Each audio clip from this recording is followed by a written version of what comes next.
A towering lighthouse perched on the edge of a crumbling cliff. We are one storm away from being in trouble. Can a rescue team move it safely inland before it topples over? Something's falling out there. A town about to be swallowed up by a gigantic hull. Can it be saved before the ground gives way? Eventually the whole town is just gonna collapse. One team faces Atlantic rollers. Rock and roll. Another battles an Arctic blizzard. Last night we had -20. Two desperate races to avoid disaster. Two teams up against the fiercest odds.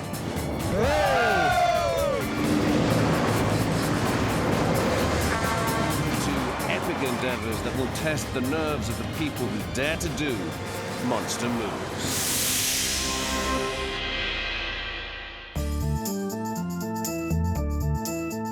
Moving a building is a high-risk operation.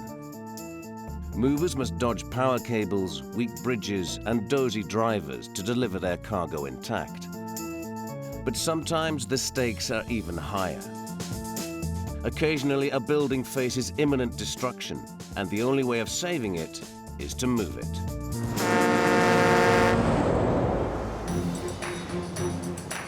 Sankaty Head Lighthouse on the island of Nantucket has protected local fishermen for over 150 years. But now this working lighthouse is perilously close to falling off the cliff. For the island's residents, it holds a special place in their hearts. A lighthouse hug is something as you first get here, you rush right up and you just hug her. I've been doing it for 77 years. It's the most important little place on this whole island. Oh, Sankaty, we love you. You can see it's a touchstone for the island, and people see it when they come into the harbor, so it's an icon for the whole island. For over a century, Nantucket, Massachusetts was the whaling capital of the world. Its harbors were filled with ships loading precious whale oil. Sankaty Lighthouse has always been an essential beacon on this notoriously stormy North Atlantic coastline. The island has suffered terrible erosion as a result of intense storms. In October 1991, a violent hurricane hit America's east coast. Winds blasted over the ocean at around 100 kilometers per hour. Enormous waves tore into Nantucket's coastline for 5 consecutive nights. 5 meters of Sankaty's cliff face collapsed in the year of the so-called perfect storm. Time was running out. One more bad storm could leave this lighthouse dashed on the rocks below. More than 10 buildings have already fallen off the cliff's edge. The erosion at the bluff edge here at Sankaty Head has accelerated to an average of 3 feet of loss a year. And what I've been telling everybody is that we are one storm away from being in trouble. The islanders have raised almost $4 million to save their beloved lighthouse. Geologists have calculated the lighthouse must be moved 123 meters inland. They hope this will protect it for over 100 years. But the fragile geology of this island will always be vulnerable to Atlantic storms. This tall, heavy structure presents a tough challenge for the movers. There's no shortage of ingenious ideas. They could put it on a catapult and launch it over, aim it right onto the spot. I think they might take off the top half and and then load the bottom half and the top half into 2 or 4 dump trucks. You get 1,000 moles and you put leashes on them, and the moles dig under the ground and go over to the other spot where they're moving the lighthouse. The islanders call in one of America's leading movers, Jerry Mattico, to devise a more practical alternative. There's 3 ways to move this lighthouse. The first way to move this building, we can get a person up on top and take it down 1 brick at a time.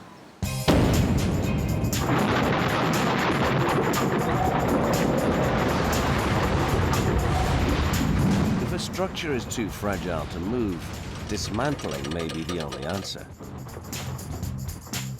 This historic watchtower in Dorset, England, was just 7 meters away from a collapsing cliff edge. It was too precarious to move intact, so movers painstakingly numbered each of its 16,000 bricks and dismantled the tower stone by stone. By the time it's finally rebuilt 25 meters inland, it will have taken 2 years. But Jerry doesn't have that long. In 2 years, the crumbling cliff could claim Sankaty. The second way to move in this lighthouse is to cut it in half.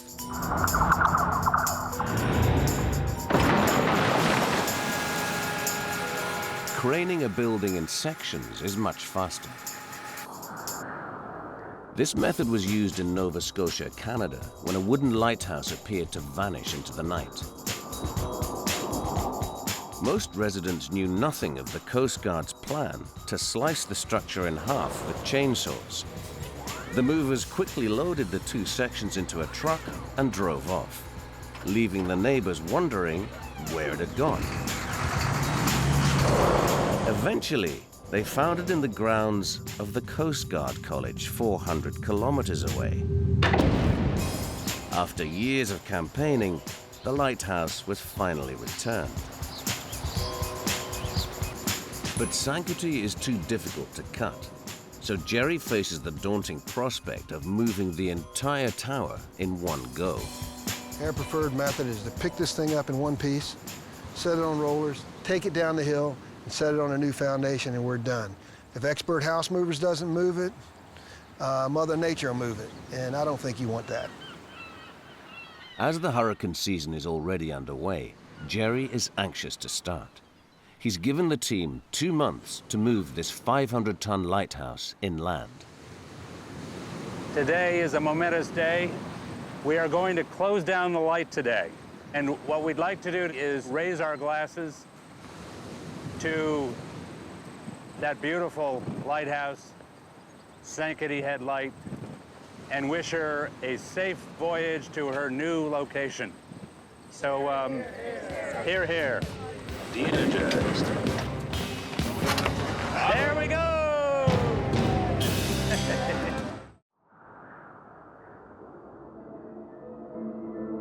Deep inside the Arctic Circle, work is about to begin on a truly ambitious move.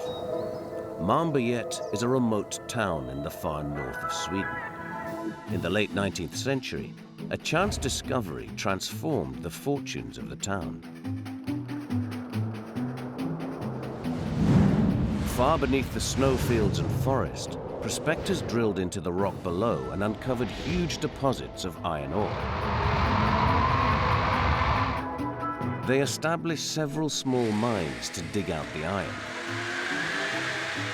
Over the years, so many miners flocked to the area that they needed to build a town. Further drilling revealed there was enough iron ore to keep the mines going for decades to come.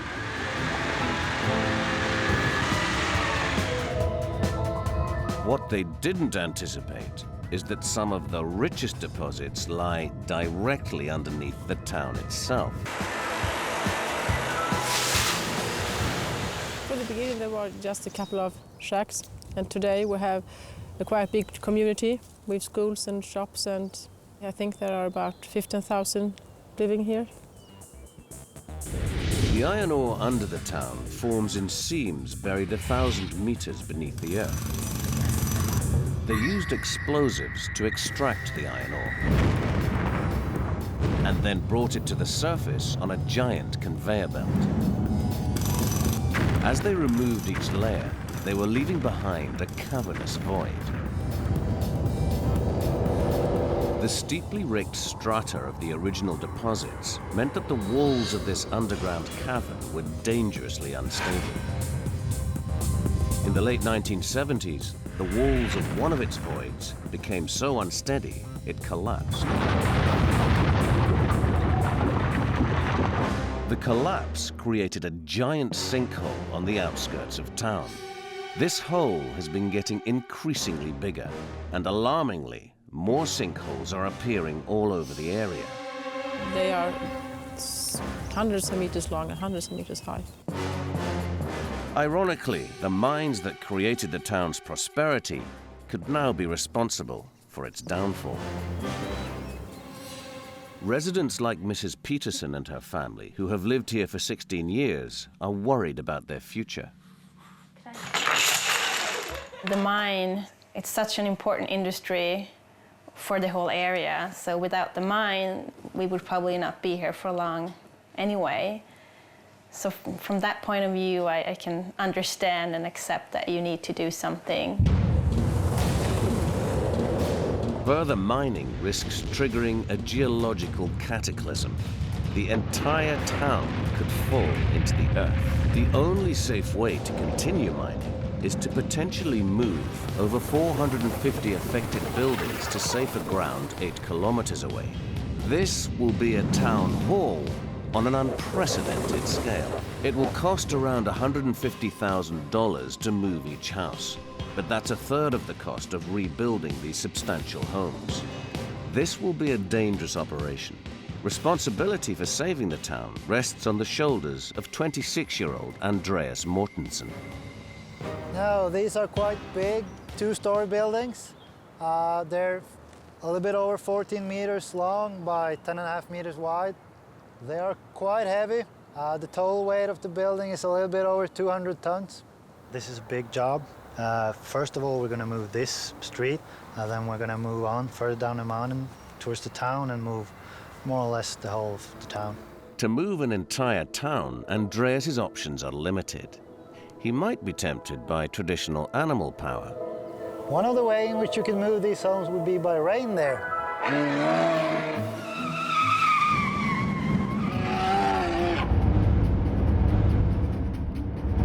Back in the 19th century, animals were often used to haul houses. Horses would pull a building like a sleigh, or they could be tied to a capstan to winch a house to its new location. But it would take over 1,000 reindeer to pull a 200-ton house. Perhaps Andreas is better off with a 16-ton truck. His first challenge is to lift the buildings off the ground. But unlike most houses, they don't have concrete foundations. They are actually built into the solid bedrock. When you have this much rock, first of all, it's hard to get through, but also you need to make a nice, narrow, straight tunnel. And when you hit a big rock, you need to dig around it.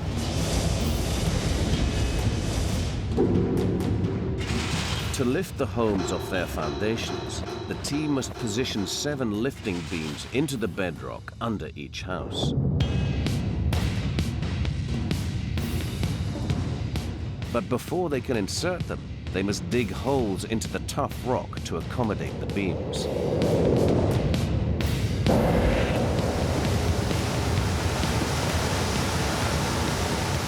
This is a hazardous maneuver. If they dislodge too much loose rock, the homes could topple over. Basically, you never know before you start tunneling what it looks like. You always have to anticipate the worst. And this is just about the worst when it's this hard. Tunneling through takes 3 weeks. But once they are under the house, they discover an unexpected problem. The walls of the homes are not actually attached to the concrete floors. There's a real risk that when the homes are lifted up, the walls could pull away from the floor and dislodge the roof, wrenching the homes apart. So there's no really attachment in between here. So we need to lift both under the floor and under the wall. Andreas is worried about the building's structural integrity. He it's going to use a bed of high-pressure air jacks to raise it as gently as possible. These are the air jacks we're using to lift the building. It's just a powerful balloon, basically. We're gonna go up to about 1 meter. In every house move, the first lift is always the most crucial. Andreas has to lift the building high enough for a low-loading truck to back under it. The lift must be done evenly to avoid damaging the house. I'm checking laser dots to make sure I'm level.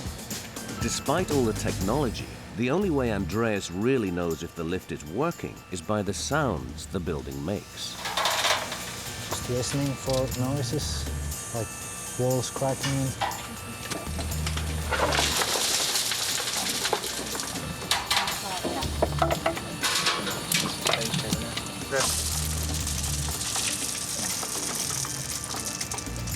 That was a good sound. The air jacks inflate and the house rises 1 meter from its foundations with all its walls intact. But now it's gonna just keep on going up, up, up, up.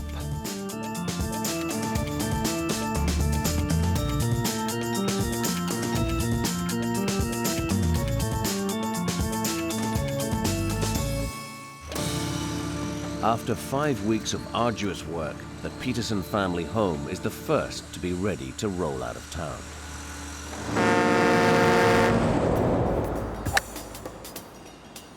On the island of Nantucket off Massachusetts, Jerry's working out the best way of moving this 500-ton lighthouse from the cliff edge.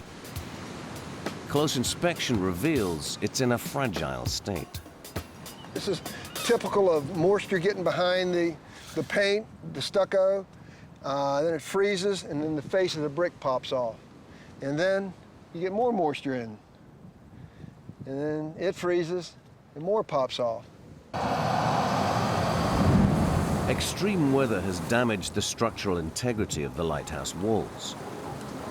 Strong winds blast rain into the porous brickwork.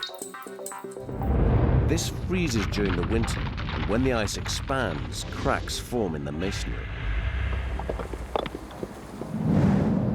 To stop these cracks widening during the move, they must build a support collar around the lighthouse walls. Wooden struts protect the brickwork against high-tension cables that will grip the structure in a rigid embrace. All right, we're going to test the tension on this, so we'll set our cigar up here. If the cigar falls off, it's not tight enough. So you can see that each one of them is taut. Inside the lighthouse, Jerry faces another major problem. We've got a spiral staircase here.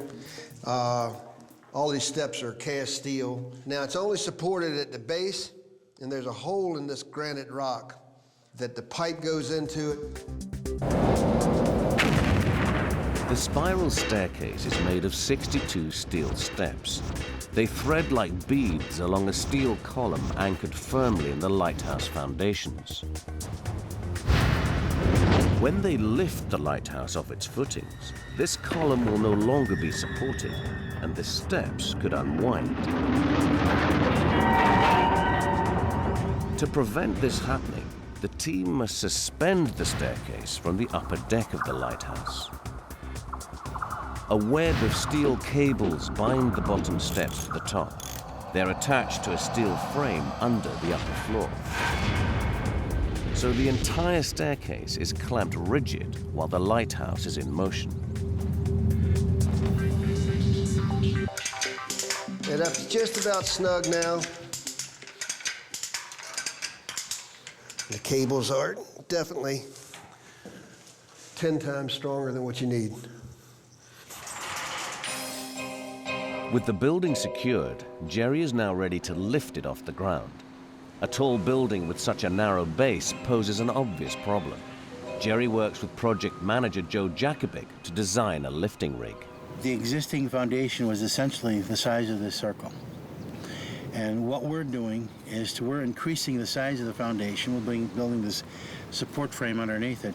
And we're taking this very concentrated load and spreading it out over a much larger frame, both this way and this way. To install the support beams for Joe's lifting rig, they must first cut a series of deep holes into the lighthouse base. The positioning of these holes is critical. If Jerry cuts too many, or they are too wide, the bottom of the building will lose strength. Let's rock and roll.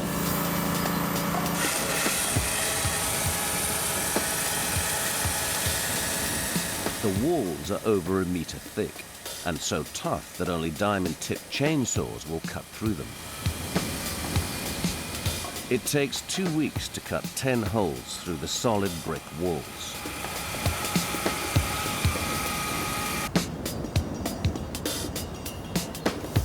Success.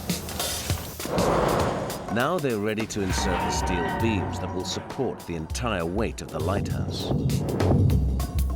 These distribute the load evenly onto a bed of hydraulic jacks, which will lift the structure, like jacking up a car to change a wheel.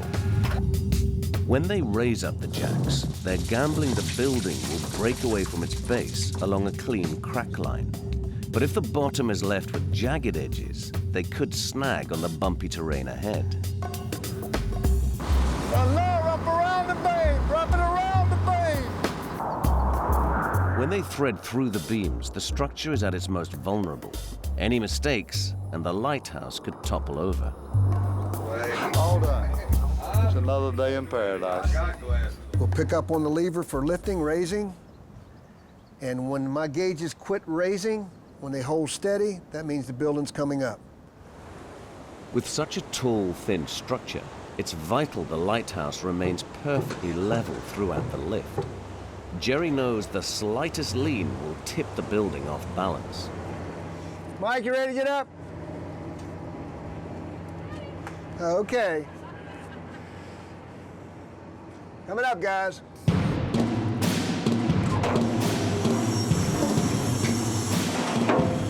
Concentrate on all these gauges. One jack messes up, the pressure will rise on the gauge. The team watch anxiously for the crack to form between the building and its base.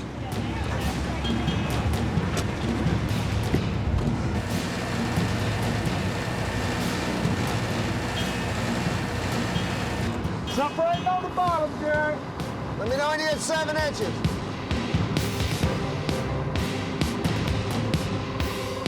But they've hit a problem. The crack does not form at all. An extra meter of stonework remains attached to the bottom. This extra brickwork that's come up with the building could drag along the ground if they attempt to move it. Well, we're gonna knock that part off because I've got some beams coming through here. And we're gonna knock all this out, dig this out in a little while. Jerry calls in his bulldozer to knock the base off.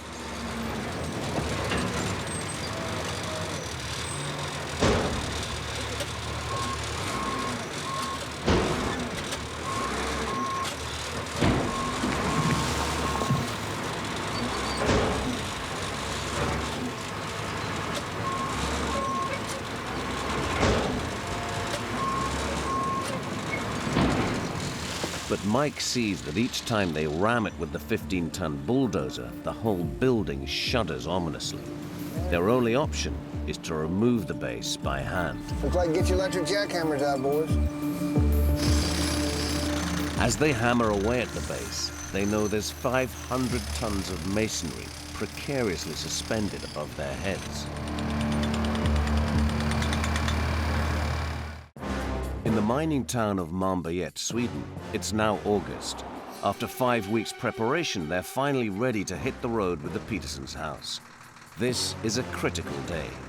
If he can successfully move this first house, Andreas knows he has a good chance of saving the entire town. Back the trailer in underneath the building, and now they're checking all their meters to see if they can balance the load. The house is so large, the only trailer big enough to carry it had to travel from Finland. It weighs 66 tons, has 108 wheels, and costs $10,000 a day to hire, so they can't afford to hang around. But they've run into trouble. The house is so wide that the Finnish drivers are refusing to lift it. The trailer is only 3 meters wide, and the buildings are a little bit over 10 meters wide. So it's a pretty narrow trailer underneath that wide building. Right now they're saying that they can't handle the load, the trailer. So it looks like we're not going to be rolling today. Try not very good now. Maybe tomorrow, maybe next year. And we will come up with a solution, it's just how. The homes are 10 meters wide, but the width of the trailer is only 3 meters wide. This is a major problem for the movers on a route lined with treacherous turns.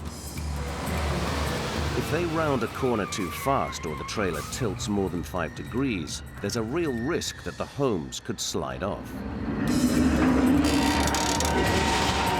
To prevent this, Andreas decides to chain the homes to the body of the trailer. Underneath, the team install anti-tilting bars. These limit the tilt of the trailer to 3.5 degrees.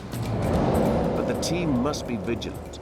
The country roads are uneven and full of holes. If they accidentally hit one, the bars could jam, stranding the trailer in the middle of the road.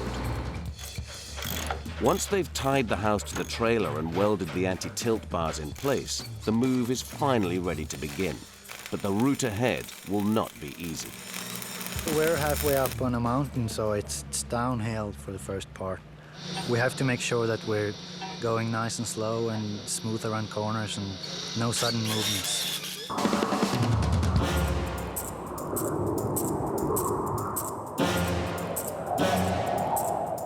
It's 12 p.m. and they're ready to roll. The first obstacle is a big one, the town itself. It's going to be a tight squeeze. Malmberget streets are very narrow. They're not designed to drive houses down, and there's little room to spare. I don't know. It's a little bit wider than the house, I hope.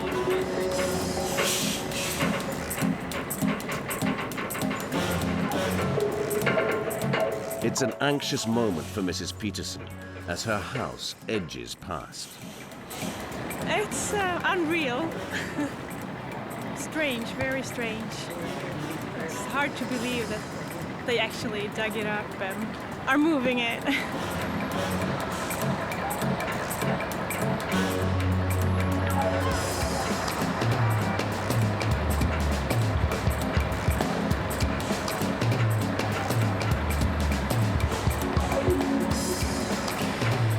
A spectator in one office leans out for a closer look, but soon thinks better of it.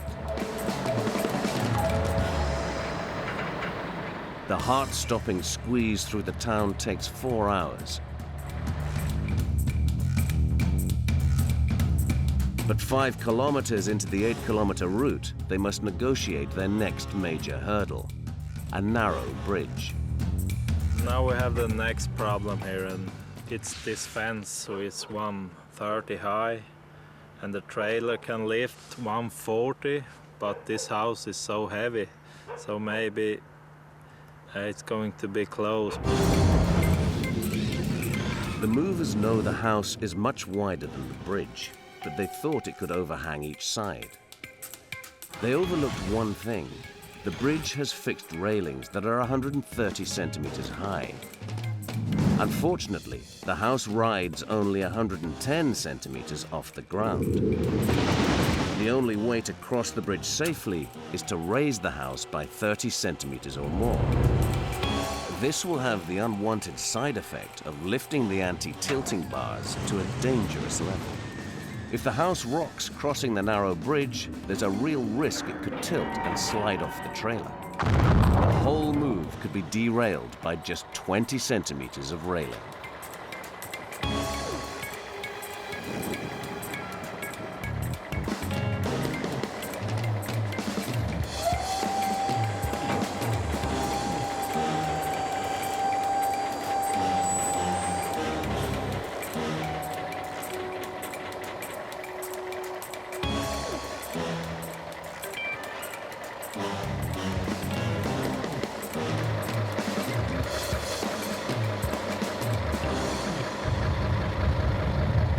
With only a few centimeters to spare, they make it. The house travels 3 further kilometers through forest before reaching its final destination. It's the first house to be saved, and the owner, Mrs. Peterson, is there to witness the final approach. It feels so unreal. It's really strange. Same house, but in a different place. It's almost hard to believe. If I hadn't seen it with my own eyes, I wouldn't believe it. To move just one house has taken 5 weeks. As the summer draws to a close and the Arctic winter approaches, the team know they have to speed things up. That's the end point for this house. The first house move has been a success, but there are many streets still to go. It's 7:30 a.m. on Nantucket, the big move day for the Lighthouse. A wide dirt path 120 meters long points the way to the new location. But can this terrain support such a heavy load? This terrain is a little bit snaky on us. Parts of it are real good. It's a clay mixed with sand. It supports very well. Other parts are very sandy and loose. Most moves rely on independently steerable wheels. But driving such a tall and heavy structure across sand could be risky. The tires could sink into the unstable terrain and throw the tower off balance. So they plan to mount the lighthouse on rails and roll it to its new foundations. 2 hydraulic pistons positioned at the rear of the lighthouse will steadily push the building 1.5 meters at a time. When it reaches the end of the line, the team leapfrog the rails to continue the journey. It's almost like watching an inchworm crawl, you know. As these rams stroke out about 66 inches, we stop, we release the jack-in-a-box, suck it back up, lock the jack-in-a-box, and go again. The islanders come to launch this precious landmark on its voyage inland. This is a once-in-a-lifetime event. They'll only move this lighthouse once, hopefully. It's a beautiful day, the sun is out, very little wind, so we hope everything goes well. Bon voyage, Sankaty. It's been a long time coming. Let's hope it's not a long time going. Ready? Ready. Okay. Okay. Everybody ready?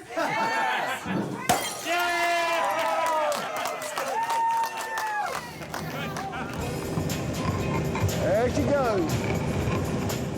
The lighthouse inches forward on 16 sets of steel rollers. Is it moving? Yeah. This is bad. Yep, that thing's moving all right. Yeah, I bet so. Yeah, you can see it. Well, it's also moving that way. Yeah.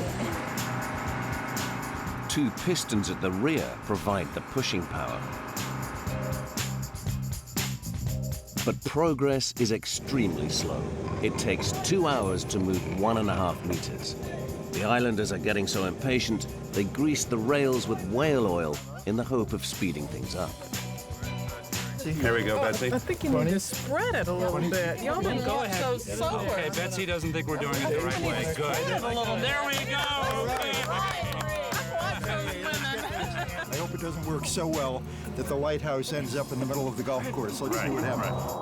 The whale oil seems to do the trick, and the lighthouse moves away from the cliff edge.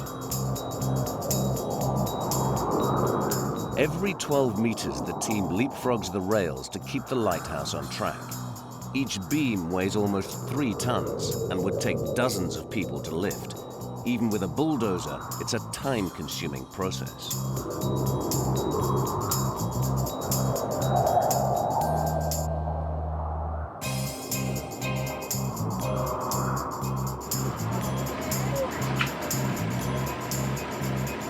They hit the ground running, but with so much pressure resting on the 16 sets of rollers, it's only a matter of time before something gives.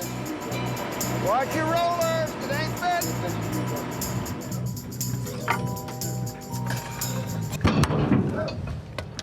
Somebody say oh? You or me? That was you. That was me. Something's falling out there. One of the rollers is broken, throwing the lighthouse dangerously off balance. Mike, you okay? See, Will, that's what broke right here. See these little washers here? See how it's got these little washers on it? As it's rolling, see, it goes side to side, and it just wears and wears on that washer. Jerry must move quickly. He needs to make the lighthouse upright again. If it leans too far out, the imbalanced load on the walls could damage the structure. We're lowering the right-hand side, the ocean side. Lock it off, Mike. Plumb Bob's reading right and the level's reading correct. She's back on her own again. Now we'll go back pushing again. The lighthouse leaves the cliff edge and moves further inland until they brace themselves for the next challenge, a downhill run.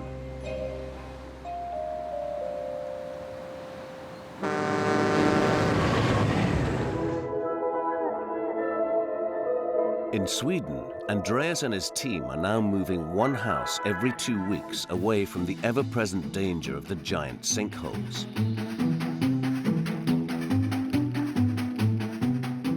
But in early November, just as he is about to complete the first street of homes, the weather turns.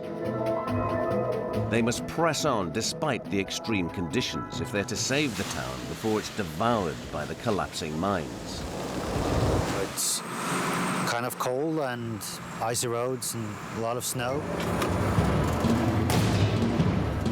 It's 8 a.m. before it's light enough to start the move, and as this is in the Arctic Circle, it will be getting dark again at 2 p.m. They're working at temperatures of minus 15 degrees centigrade, battling against deep snow and ice. When we have winter conditions, we have snow chains on the trucks, we have sand on the streets. Along their 8-kilometer route are some steep hills.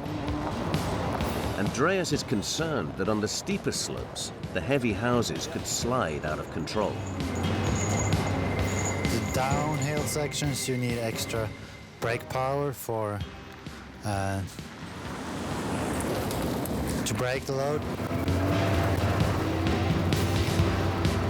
The extra truck behind acts as an additional brake. It takes 30 minutes to carefully make their way down this 100-meter incline. But their problems aren't over. Next, they have to make their way up a steep, icy hill. Andreas fears that they aren't going to make it. Too slippery in this hill, so we've done some extra sanding, and now we're waiting for the extra truck to come around and pull, and then we're going to attach the tractor in front of that also. Before they can attempt this climb, Andreas must employ all the horsepower at his disposal. He adds the brake truck and 2 snow tractors to provide the extra muscle he hopes will pull the house safely up the hill.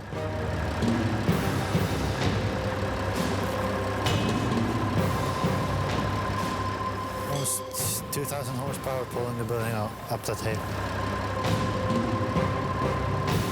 The extra power pays off. But Andreas knows he's running out of time.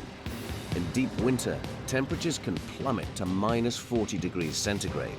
And when that happens, it's impossible to work. On Nantucket, after 3 days, the lighthouse is halfway through its journey and has reached a steep slope on the soft sand. The grade is starting to drop off rapidly. We're going to come down a little over 10 foot in height. So things get a little more complicated, we're going to slow down. The new foundations are 4 meters lower than the old footings, and this presents a major problem for the movers. If the rails follow the line of the hill, then when the lighthouse sets off, it will tilt forward, putting huge stresses on the outer walls. To avoid this, they decide to build a series of steps to keep the lighthouse level along the route. At each step, they will transfer the weight of the structure off the jacks onto temporary wooden towers. They then release the jacks and remove the support blocks to lower the lighthouse down to ground level. Good? Coming down.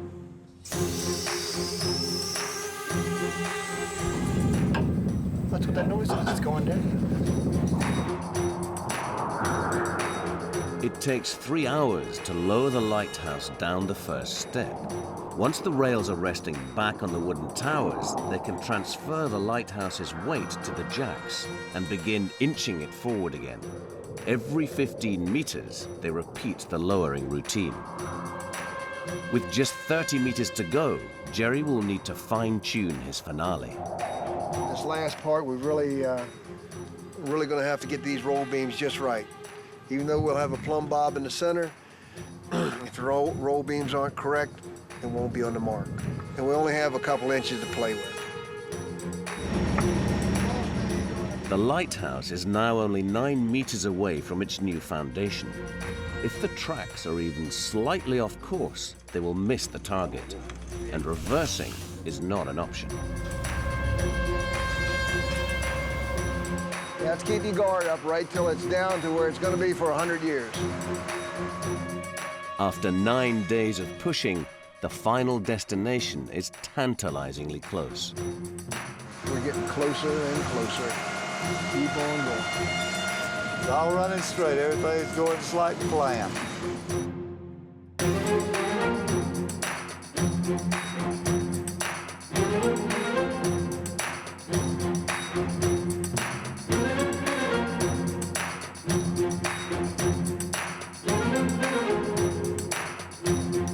It is beautiful. This is a culmination of probably 20 years of worrying about Mother Nature's assault on the bluff here. It is truly an exciting event for us. Jerry checks a plumb bob to make sure the lighthouse is precisely aligned over its new resting place. Okay, Gary. 3 inches. Moving a 500-ton structure with such precision is an incredible feat. I bet he keeps pushing it, won't let up quick enough. Whoa! Give me an inch. Half inch. Just touch it. Oh, that's it, folks. Yeah. Hey! Good one. Good job, Joe Jacobek. Thank you. Gary. After 2 months of hard work, the lighthouse touches down. Sankaty Head Light can guard the shores of Nantucket once again.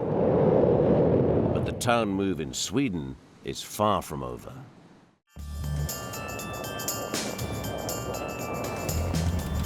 In Sweden, Andreas continues to struggle through the Arctic winter. House by house, he hauls the mining town of Malmberget to safety.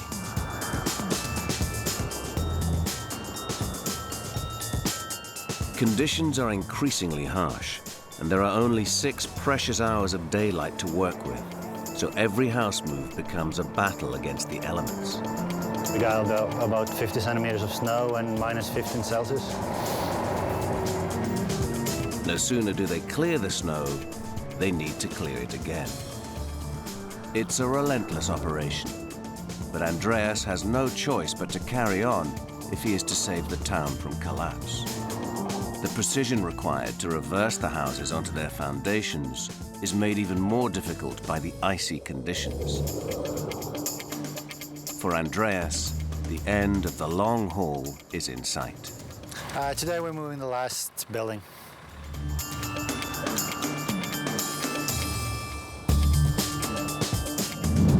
Despite all the odds, the town takes shape at its new location on firmer ground, 8 kilometers away. The new town will retain its old name, but the homes are renumbered and given a new address. The houses slowly make their way through the winter wonderland to escape being swallowed by the mine.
Once the old homes are secured on their new foundations and refurbished, the families of Malmberget can reclaim their streets.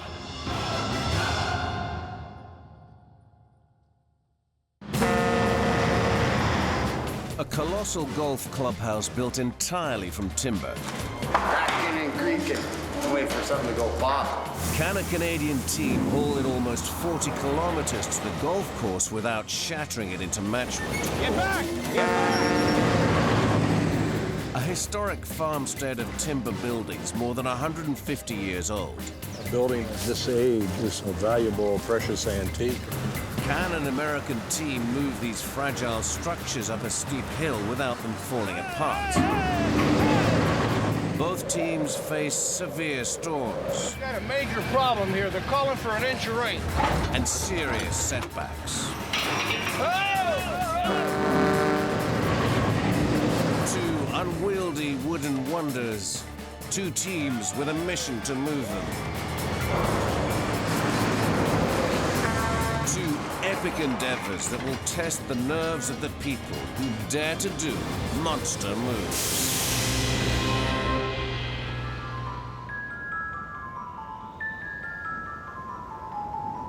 Morden is a small prairie town in Manitoba, Canada. The nearest city is over 120 kilometers away. One of the few weekend attractions is Newly-weds golf course. It went off into the sunset, buddy. All right. I really hadn't been golfing that much before I moved to town here. People do like coming to a place that provides scenery and a beautiful setting. The golf club draws visitors and business to this isolated outpost. This is an 18-hole town. Growing up as a kid in Manitoba, and I've always loved this course. Unfortunately, the clubhouse is not exactly up to par. This old clubhouse has certainly seen better days. We have the roof collapsing, falling in. A lot of the wood trim and stuff is falling off outside. We have walls shifting. The pipes are old and rusty. This place bangs when the dishwasher upstairs is turned off. Literally, the clubhouse shakes. Good. The club's members have spent 3 years trying to raise $3 million to build a new clubhouse, but they still have a long way to go. Until one day they hit on a brilliant idea. This restaurant 37 kilometers away has closed down and is now up for sale. Why not buy the building and move it to their golf course for a quarter of the price? In terms of getting the incoming building moved to this site, well, I certainly think it's going to be a lot of work. This building would make a perfect clubhouse. It covers over 700 square meters and has the spacious grandeur of a medieval hall. Yet this old-style timber frame construction, where everything's held together with wooden pegs, will be a challenge for any mover.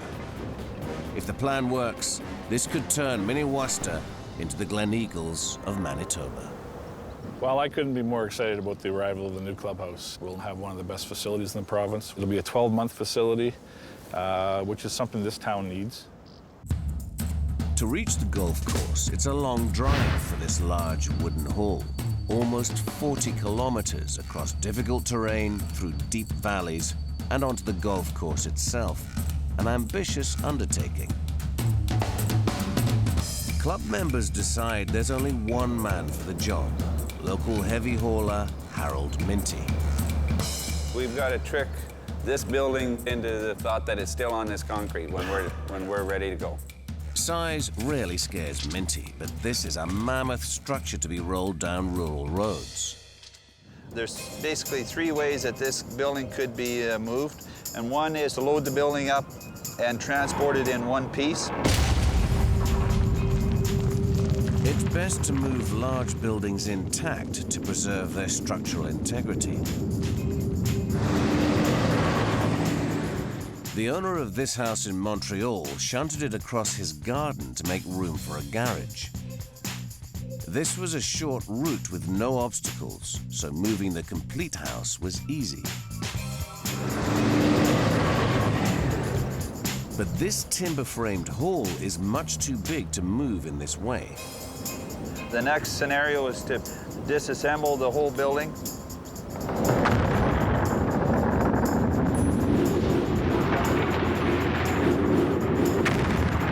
Wooden buildings are often completely dismantled, timber by timber, to move long distances. This wooden church in Fairview, Canada, was too large to move to a neighboring parish intact. So movers exploded dynamite inside the building to loosen the thousands of nails holding it together. They then disassembled it, one plank at a time, for its 25-kilometer move across the countryside. It took 10 carpenters over a year to put the infamous blasted church back together. But a year was too long for golfers anxious to move into their new clubhouse before the next season begins. This leaves Minty with one final option. He must cut the hall into separate sections and move each piece individually. We would be physically cutting it from front of the building to the back of the building, and then that'll get us down to 3 pieces that we can manage. Players are confident that their new clubhouse will make it to the final green for the start of the next golf season. All things said, this should go in. Just like the building coming over here. All things said, that should work. That's it. That's the one. That's it. Oh! In fact, they're so confident, they demolish their old clubhouse before they've even teed the new one up. It's awesome. Yeah. Oh, that's great. Great to see the building go down. Can't wait till the new one gets here. Be a good sign of things to come.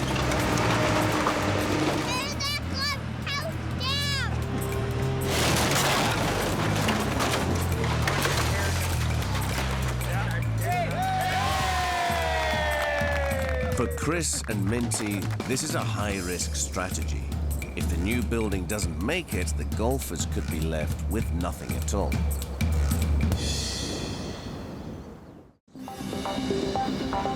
In Staunton, Virginia, a big move is about to begin.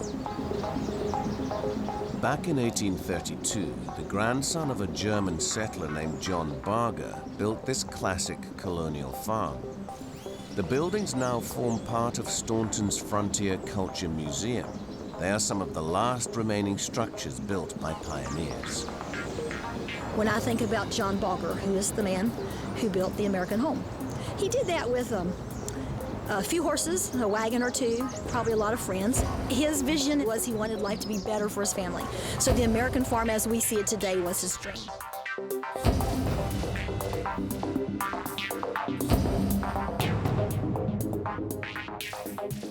A house, barn, and several smaller outbuildings make up the farmstead.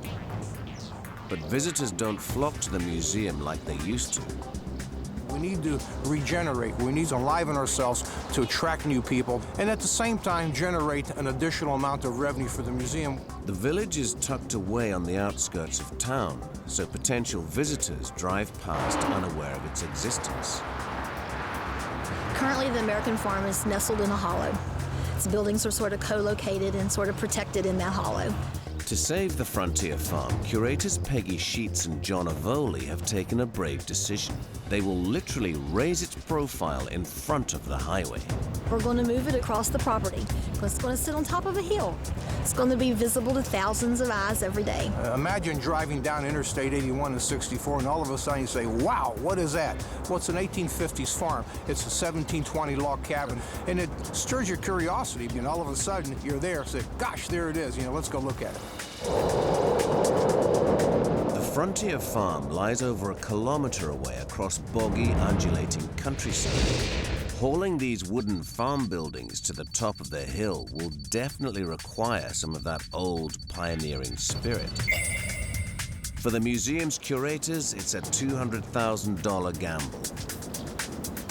For East Coast house trucker Jim Matico, it will be the ultimate test of his skill. We might have to get Houdini or somebody to levitate this thing off the ground a couple of feet for me, if you get my drift. Of course, Jim can always rely on traditional moving methods. At the time period these buildings were built, they would probably use wooden rollers. In the 18th and 19th centuries, large buildings were often moved on rollers.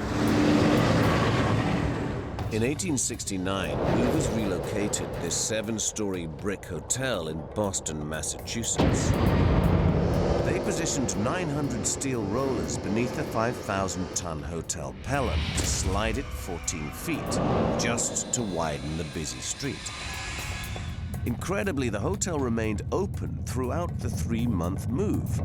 Plumbers fitted extendable water and gas pipes so that guests could still check in and out whilst the hotel was in transit. This might work on a level urban street, but rolling hills are a different proposition. When you're going uphill, there's a chance it could roll back downhill on you, and once it starts to get away from you, it'll increase in speed and momentum, and it's like a runaway train. Jim knows the only safe way of moving these buildings is on a truck. But the image of a runaway farm still haunts Peggy. When we talked about moving the structures intact, I was like astonished that we would entertain the idea. There is a lot of concern and trepidation about how we would do that. Would the buildings be preserved? Would there be damage? Jim's first task is to lift the farmhouse off its foundation so that a truck can pull it out of the hollow. But he discovers a weak link that will make this more difficult. Obviously, they put one building next to the other, so we put a brace to tie it together. If I came in here, started jacking it up, what could happen was this part here could open up like a pie. Jim has discovered that the farmhouse is actually 2 separate structures disguised as one, a house attached to a house. The 2 buildings are connected by little more than a few pins. So unless the floor of the farmhouse is jacked up evenly, the entire structure could rip apart. To prevent this from happening, they must reinforce the bottom of the house with a steel lifting platform. Hydraulic jacks will prise the house off its foundations. They must lift in perfect unison to ensure both halves of the farmhouse rise together. We've still got to break through these stone walls, to insert some supports. Punching holes in basement walls that have stood for over 2 centuries is tough. Yeah, it's true. It's a good little workout. Good stonemason did this job. He wasn't a part-time mason. He was full-time. Killing Jim Matico.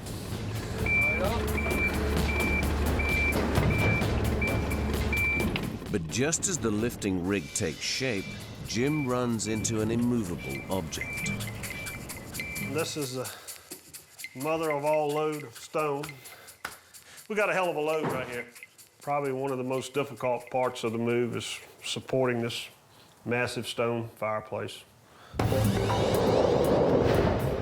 A stone chimney runs down the center of the farmhouse. It weighs 60 tons. If the fireplace and chimney is left unsupported during the lift, it could topple over and destroy the entire house. To give the chimney the support it needs, they must construct a steel rig through the base of the fireplace and lift it separately. They will have to lift the walls and fireplace simultaneously to prevent the fireplace falling through the floor.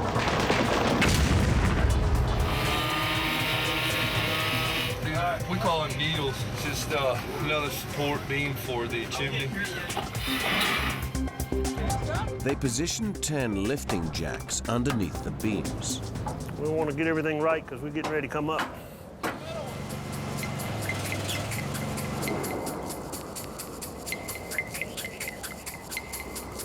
Down a hair. Oh, The building is rising up at a dangerous angle. They must level the rear of the farmhouse before trying it again. Hold it a minute. Bring your right-hand side up a little more.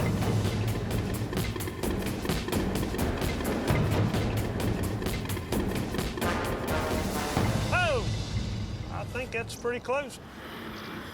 They balance the building on wooden towers, but it is vulnerable to the elements. A bad weather report is the last thing Jim needs. got a major problem here. They're calling for an inch of rain. Right, I understand that. That's right. And the damn thing, guess where it all drains? Right in this bottom right here. Right in here. But the safe place, go right through. See where the red car is? Yeah. Just set it right there in the parking lot. Right on that spot right there. Right there on that spot. Well, let's do that then. A storm threatens to turn the excavation site into a mud bath. Unless Jim moves fast, the farmhouse will be caught in a quagmire. Yeah, I'm thinking it's starting to get dark. It's gray looking. They're calling for rain, so hopefully we can get her over on the parking lot before it kicks in.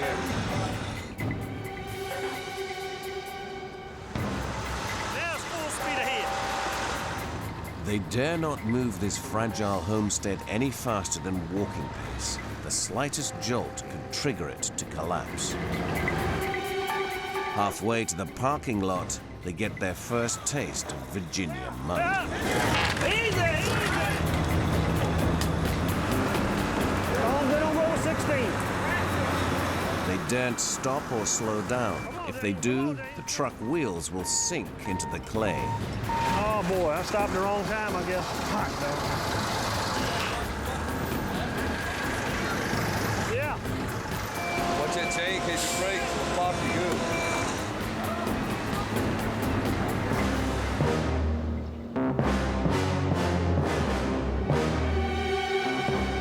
Hey, he got it. They make it to the parking lot before the storm breaks. Now all they have to do is feed a dozen or so parking meters. Come on here. I want clap. I want pockets. I want pockets. We got the main house where we want it. Next worry is the loading of the barn. Probably it'll be really slick coming up this hill when we get ready to tackle the barn. So, well, you know, we still got a man-sized job ahead of us. Believe me. Believe me. In Manitoba, Harold Minty is working with engineer Tim Cran to carve the future clubhouse into 3 separate sections for its journey to the golf course. They disagree on the best place to cut to minimize damage. One side or the other, I don't think it really makes any difference. Well, if we go on this side, then you're cutting. I don't want you messing with this right here. So I want to be on this side of the... What's the difference? Tim realizes the weight of the hall's 50-ton vaulted roof is carried entirely by the outer walls. Dividing the building into 3 will reduce the roof's structural integrity. With no walls or beams supporting the roof, there's a danger that 3 sections could collapse. To prevent this, the team must build temporary support walls either side of the cuts. They hope these walls will strengthen each section for the move.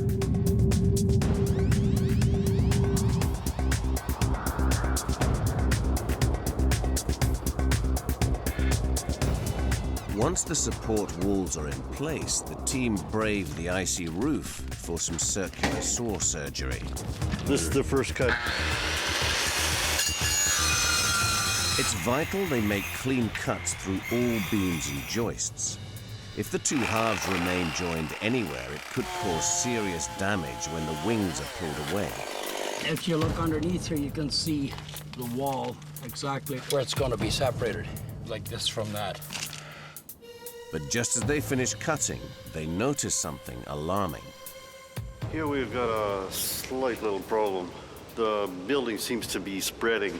By cutting the building into 3, the weight of the roof is pushing the walls out. The structure is much weaker than they thought. They now fear these weakened sections may not survive the journey. The cross-country roads are bendy and bumpy. This constant pounding could cause the walls to twist permanently out of shape, making reassembly impossible. The team decide to pull them inwards with steel cables.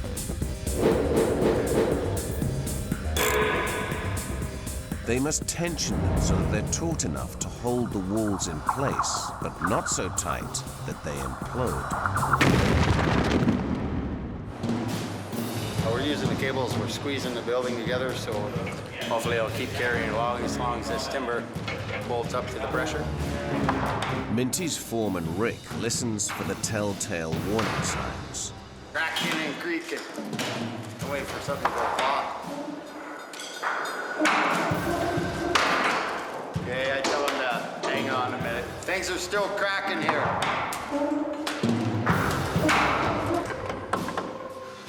This thing's 10 times stronger than what it was an hour ago. With the straps tensioned as far as they dare, the team is now ready to lift each section off its foundations.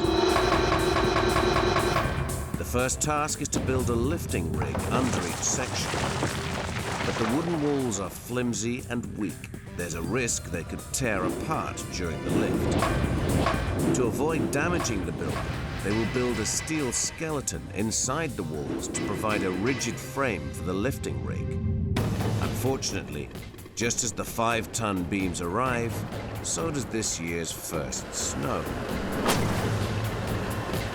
Well, we've had probably close to 10 inches of snow, and not making things any easier. When they attempt to thread the first steel beam through, they hit a major obstacle. This may have been an oversight. This post is right smack dab in the middle of our line for all the other posts inside. It's a very tight fit on this one.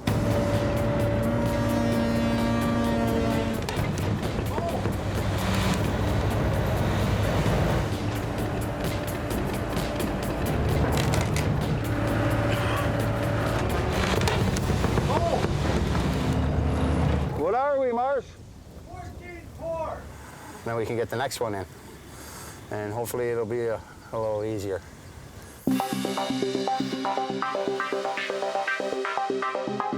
Once the beams are in place, they can begin the big pull. We got everything chained and bolted and plated. Then we're going to be able to slide this over to the side 8 feet. Now they're ready to begin a gigantic tug of war, with 2 winch trucks pulling each wing off the central hall. Watch me! But the icy conditions make this impossible. It's hell with snow because it makes it slicker than normal. Rubber on snow, no traction.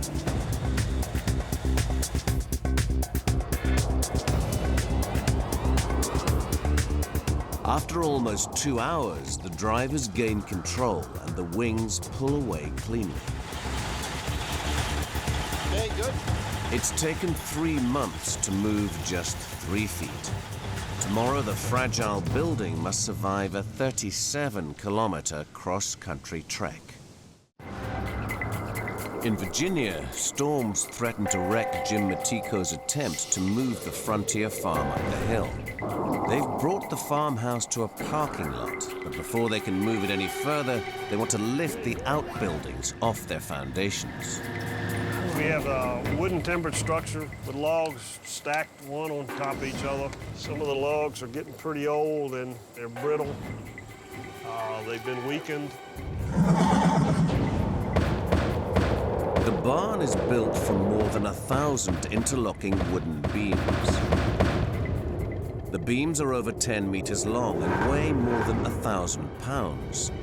The only thing holding them in place is their sheer weight. It makes the structure extremely precarious to move. If there's too much pressure on the walls or a beam dislodges, the structure could collapse like a tower of play school blocks. To avoid this, they will have to fit jacks under every post and beam. But before they can position the jacks, they must clear away the old foundations. It's not breaking like we expected. It's a miserable day in sunny, beautiful Stanton, Virginia. Jimmy's most powerful jackhammers make little impression. I didn't expect this, my friend. Hot damn! While Jimmy's team struggle with the barn, volunteers lend a hand moving one of the smaller outbuildings, a historic meat shed. In true pioneering spirit, they insist on using traditional traction. All day, they can pull about 10% of their body weight. So these horses weigh 2,000 pounds, so they would pull 200 pounds all day. They plan to use a sledge to pull the meat shed to the new site. Using horses is not without risk, especially with a meat shed as fragile as this one. If the horses step out of line, the shed could split in two, just like the meat carcasses that used to hang inside. To prevent this, the team must add a metal anchor point to the base of the building. Padded harnesses keep the animals on track and protect the shed from any sudden movements. All fine in theory, but when Mac and his fellow heavy haulers line up, they're not so sure they like this latest task. Come up. Mac! Mac! Come up! Come up! Come here, Mac! Mac! Come up! Whoa! After a rocky start, the driver manages to gain control, and they set off to the site. Meanwhile, Jimmy's backup team is lifting the well from its foundations. Here we move to this little stone building that is just the smallest of buildings. Something can go wrong.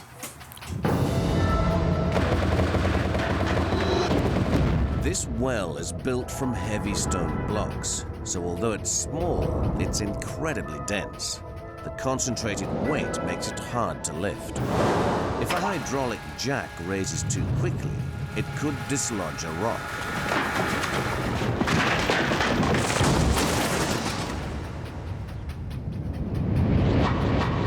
Adding a lifting platform will secure the load, but make it even heavier. Just as the well floats gently into the air, they have a scare.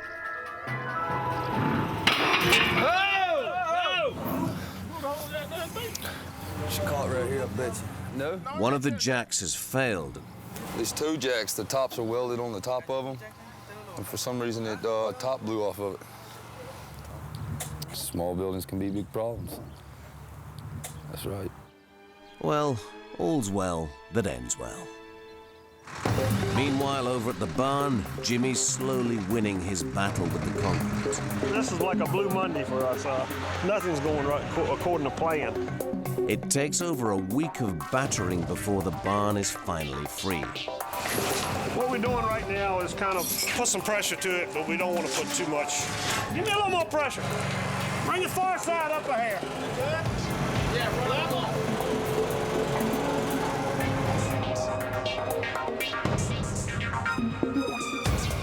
We're up. We're in the air.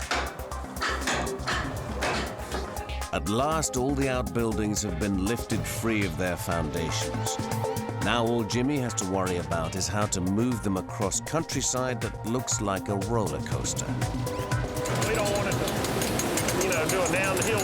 I don't want a downhill move. It's the day of the clubhouse move in Manitoba. Rick and Minty's team have a road permit that only gives them 9 hours to complete the journey. With temperatures almost 30 degrees below zero, it's going to be a slippery schlep. We got like a 40-kilometer wind right now, so it's making it a little bit uncomfortable.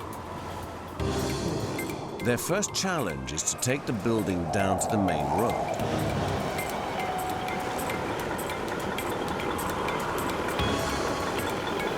Overnight, the snow has compacted and frozen into solid ice. It's like minus 29 with the wind chill today. And it just hard packs and it comes like a skating rink. Zero traction. I love the winter. They call in extra pulling power to drag the hull off its old foundations. But we gotta get some traction. So we throw this down under the tires. Hopefully that'll help with the Bobcat, with the Freightliner on the winch truck.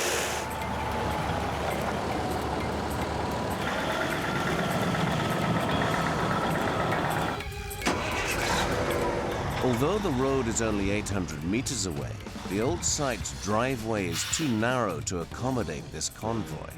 Power lines block the passage. The only way out is to clear a path through the snow and take the buildings off-road. They must follow a route that's as level as possible and ensure all the snow is removed. Any ditches filled with soft snow could tip the building into a snowdrift.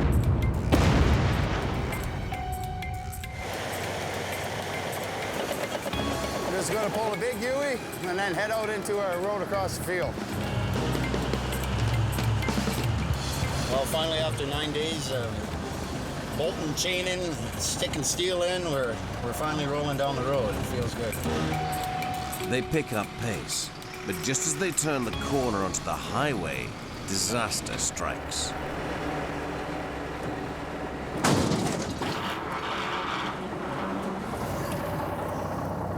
Son of a bitch! The bunk cables just broke. When the front wheels careered into a ditch, the impact snapped the cable securing the load to the truck. Well, that didn't make a good day. Bunk cable failed. Shouldn't have, but it did, you know. Could have had a broken strand that we didn't see. It's not the convoy. The circus would be more like it. Golf club manager Chris Worley arrives to find his clubhouse stranded in a bunker. I don't know what happened. We just got here. We just saw it fall. Let's hope that they can get this thing hoisted back up and rolling again. It takes them over an hour to raise the haul out of the hole.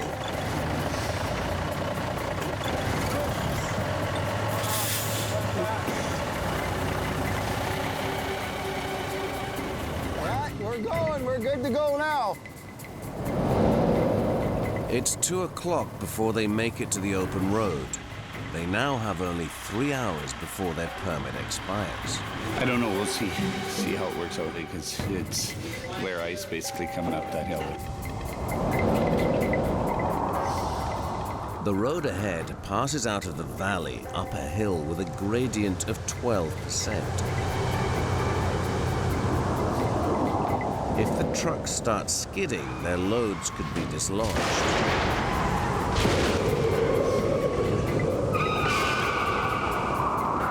With the light fading fast, they decide to negotiate the hill one at a time. The last thing they need is a hillside pileup. We're keeping the road clear behind just in case there's any kind of catastrophic failure.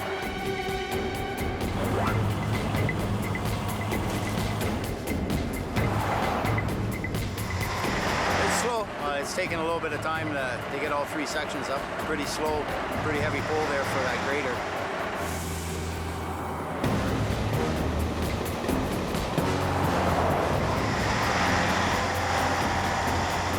They finally make it to the top of the hill as the sun sets. It's taken them a whole day to travel just 3.5 kilometers.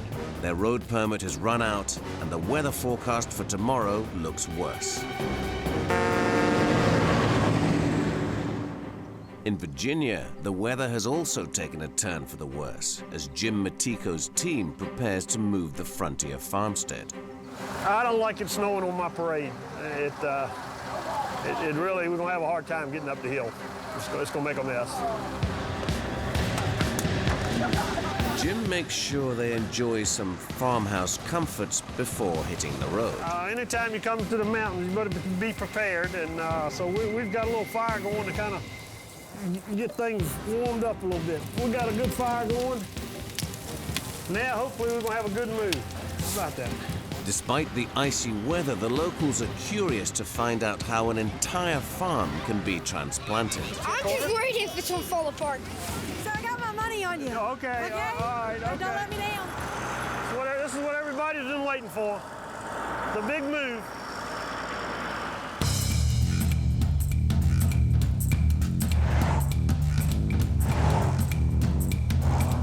The route may not be far, but it's lined with obstacles.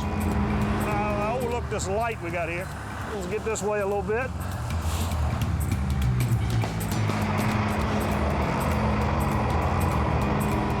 first challenge is a sharp bend. So we got two things to weigh here. A hard turn with a hillside with about a 10-foot drop. Keep her this way a little bit. Start a gradual turn now. Bring it in here nice. Come on in here nice and easy. Just keep an eye on it. Watch that back car.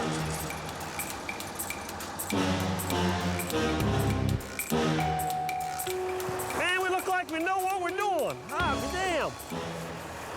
Now they must climb a steep hill. With more snow forecasts, the ascent could be dangerous. It is sure enough slick right up there. Where, on top of the hill? No, right where the snow starts. Oh, okay. This ends. Okay. It is like greased, you know what? Okay. When the gravel ends, the slickness begins. Don't want her to slide down the hill now. Because once it starts sliding, it ain't no stopping. Before they can build momentum, the wheels sink under the heavy load. This ain't doing it, it's too slick. We're gonna regroup and try something different. We ain't got enough weight on the truck. We're losing grip. And it's gonna get worse before it gets better. They call in the heavy cavalry to haul the house up to the summit. I gotta hope the loader doesn't slide into the truck.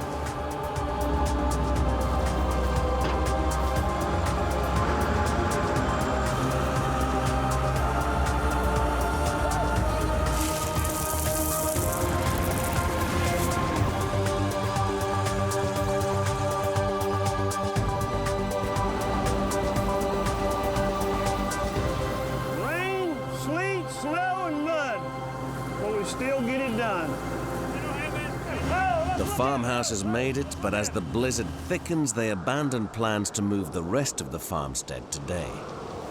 The weather would just give us a break. Well, we might break it out of here in about a week. So the barn is yet a fight to be had.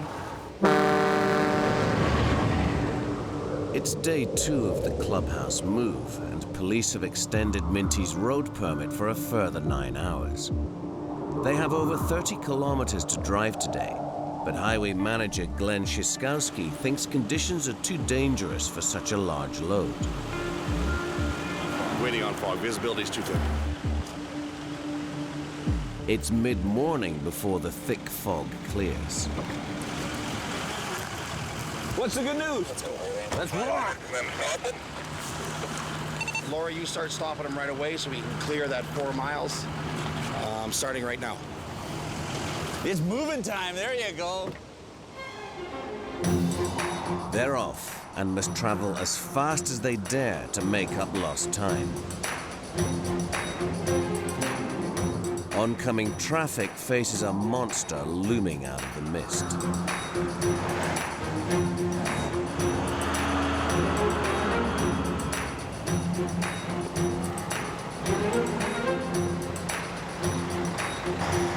It takes them 4 hours to make it over the next hill. Now they face a perilous descent. The route down into the valley of Newly-weds is extremely steep. The road is sheeted with ice and snowbanks line either side of this slalom run. Their worst fear is losing control and having a runaway truck.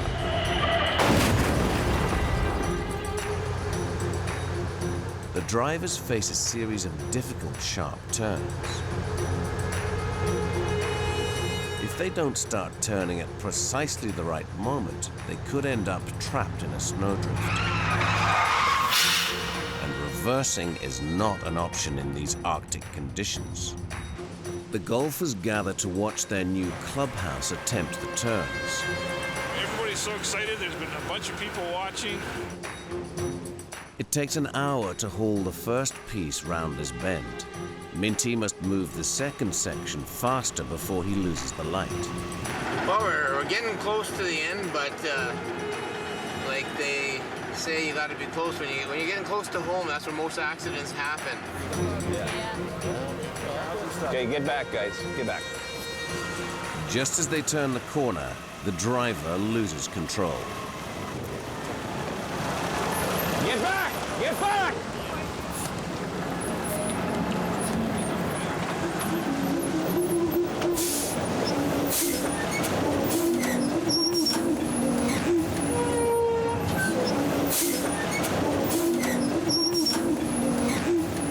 They skid over 20 meters and are very close to veering off the road.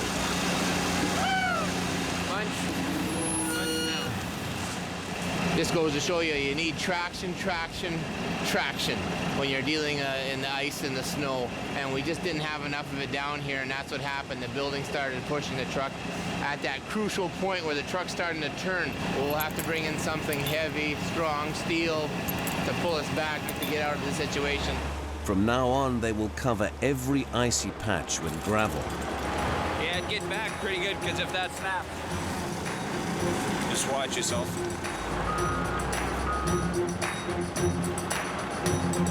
They're now back on course.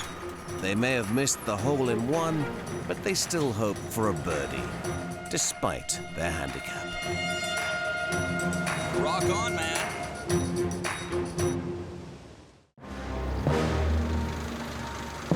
In Virginia, it's become warmer, and the melting snow has turned the ground muddy.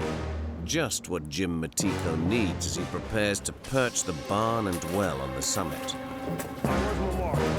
Today, moving the barn is total courage.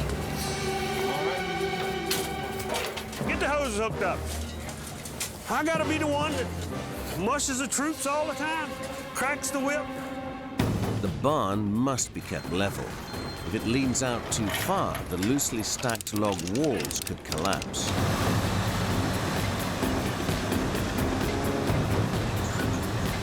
Everything runs smoothly for the first kilometer.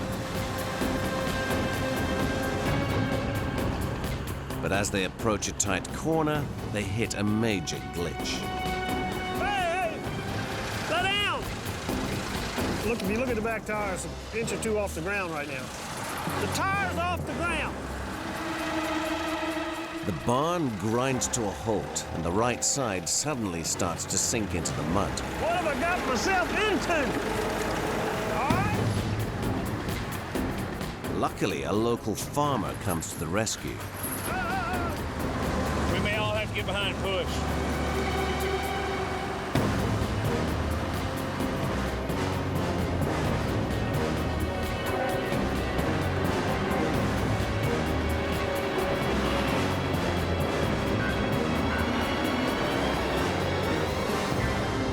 Finally, the two buildings make it to the top. Jim lines the old buildings up precisely with their new footings. Let it come ahead a hair, maybe.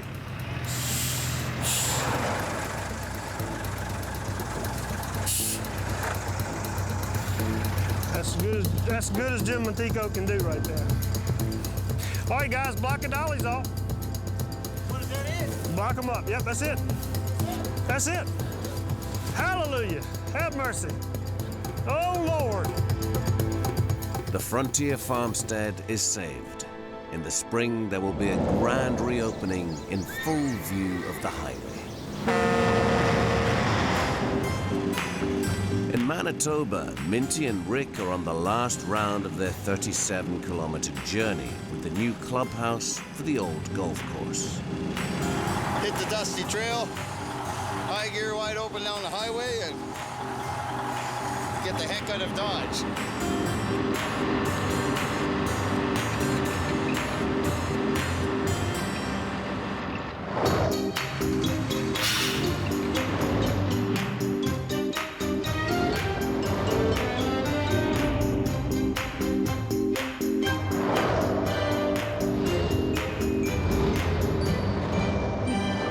They're on the fairway now, and the final hole is in sight.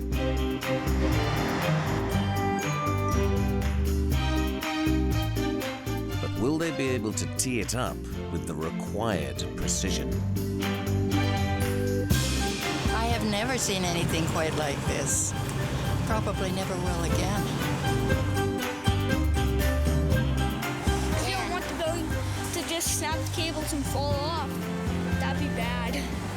Yeah.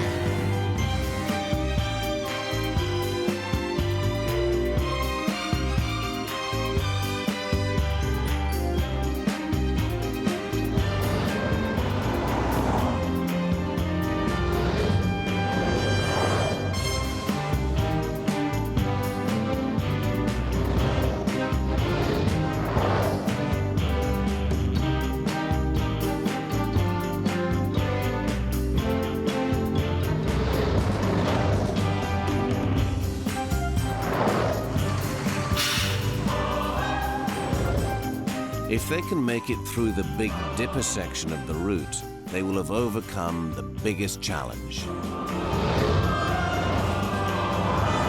I can't believe the day is actually here. You know, it's pretty cool to see it all come together. Oh, this is priceless here. Boy, oh boy. It's a big building. I never knew a truck could carry that much weight. That's huge. At last, Minty's team can join the happy golfers to toast the arrival of their new clubhouse.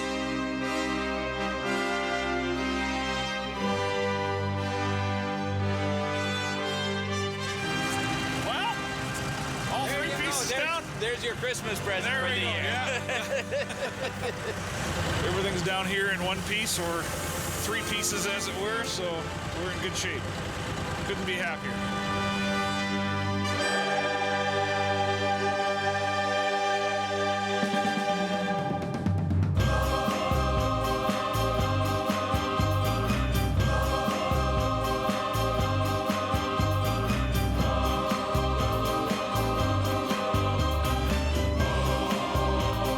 At last, Mini-Worcester Golf Club members can pitch up at the clubhouse of their dreams.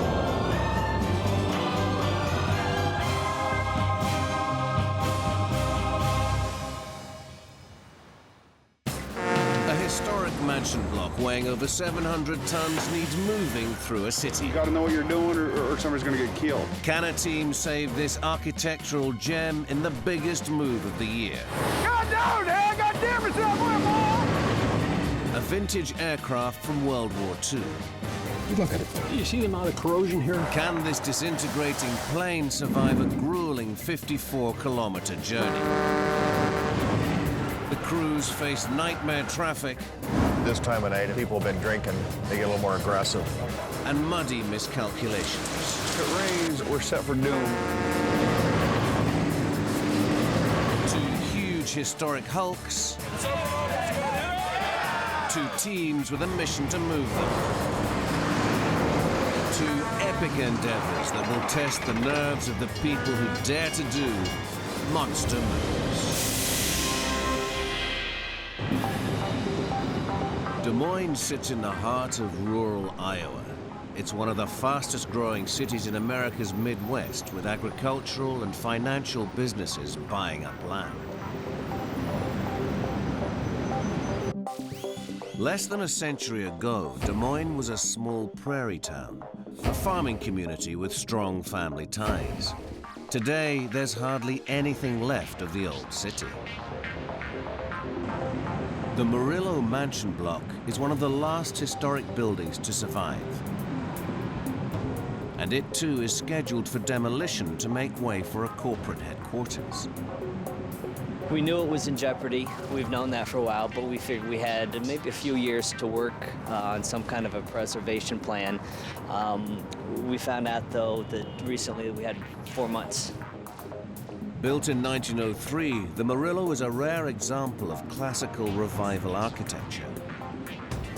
This 3-story masonry building was a classic apartment block of its time.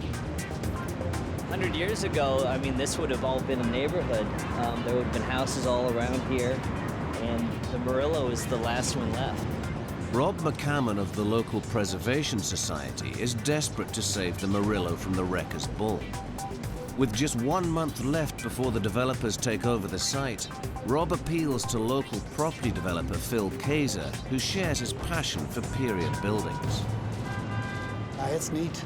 Like the old original mailboxes in front, the marble entryway, it's just great, gorgeous. We've got these beautiful swinging doors. We still have our original wood floors. We have the old original intercom system, which is interesting.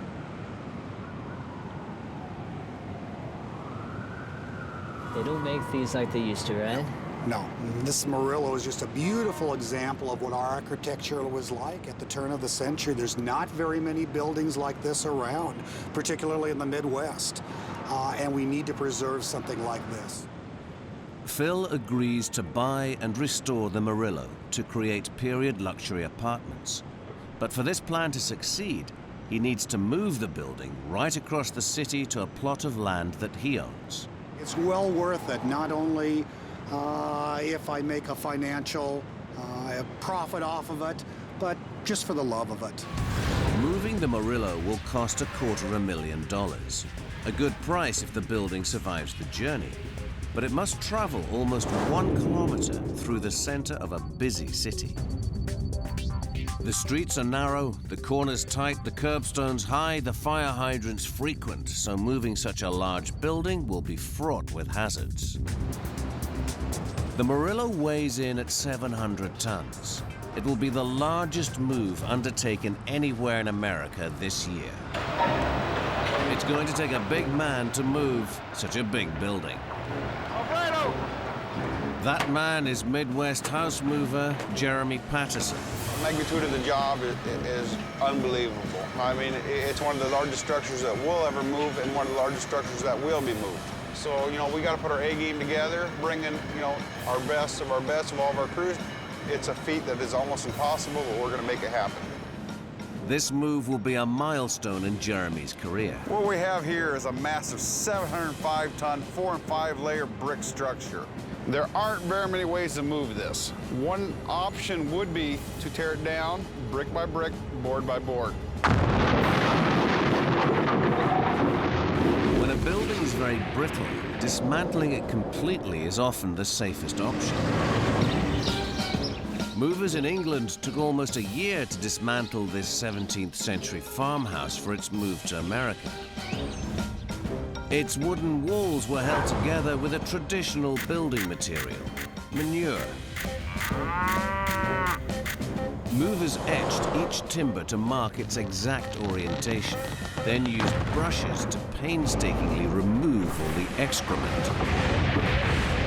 1,200 fragments were shipped almost 6,000 kilometers to a farmstead in the state of Virginia. It took 9 months and over 100 buckets of horse manure to glue the farmhouse back together. Disassembling the Merillo will take too long. They have just 30 days to clear the site or else face demolition. Option 2 would be to put it on tracks, roll it sideways. Heavy buildings like this can be pushed on rails using hydraulic rams. In 1975, the city of Most in Czechoslovakia was found to be sitting on 87 million tons of coal.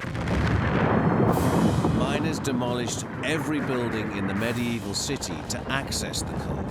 Only its Gothic cathedral escaped annihilation. In an astounding rescue operation, engineers wrapped the 10,000-ton structure inside and out in a protective metal frame. They used hydraulics to push the building along a specially built railway track away from the coal.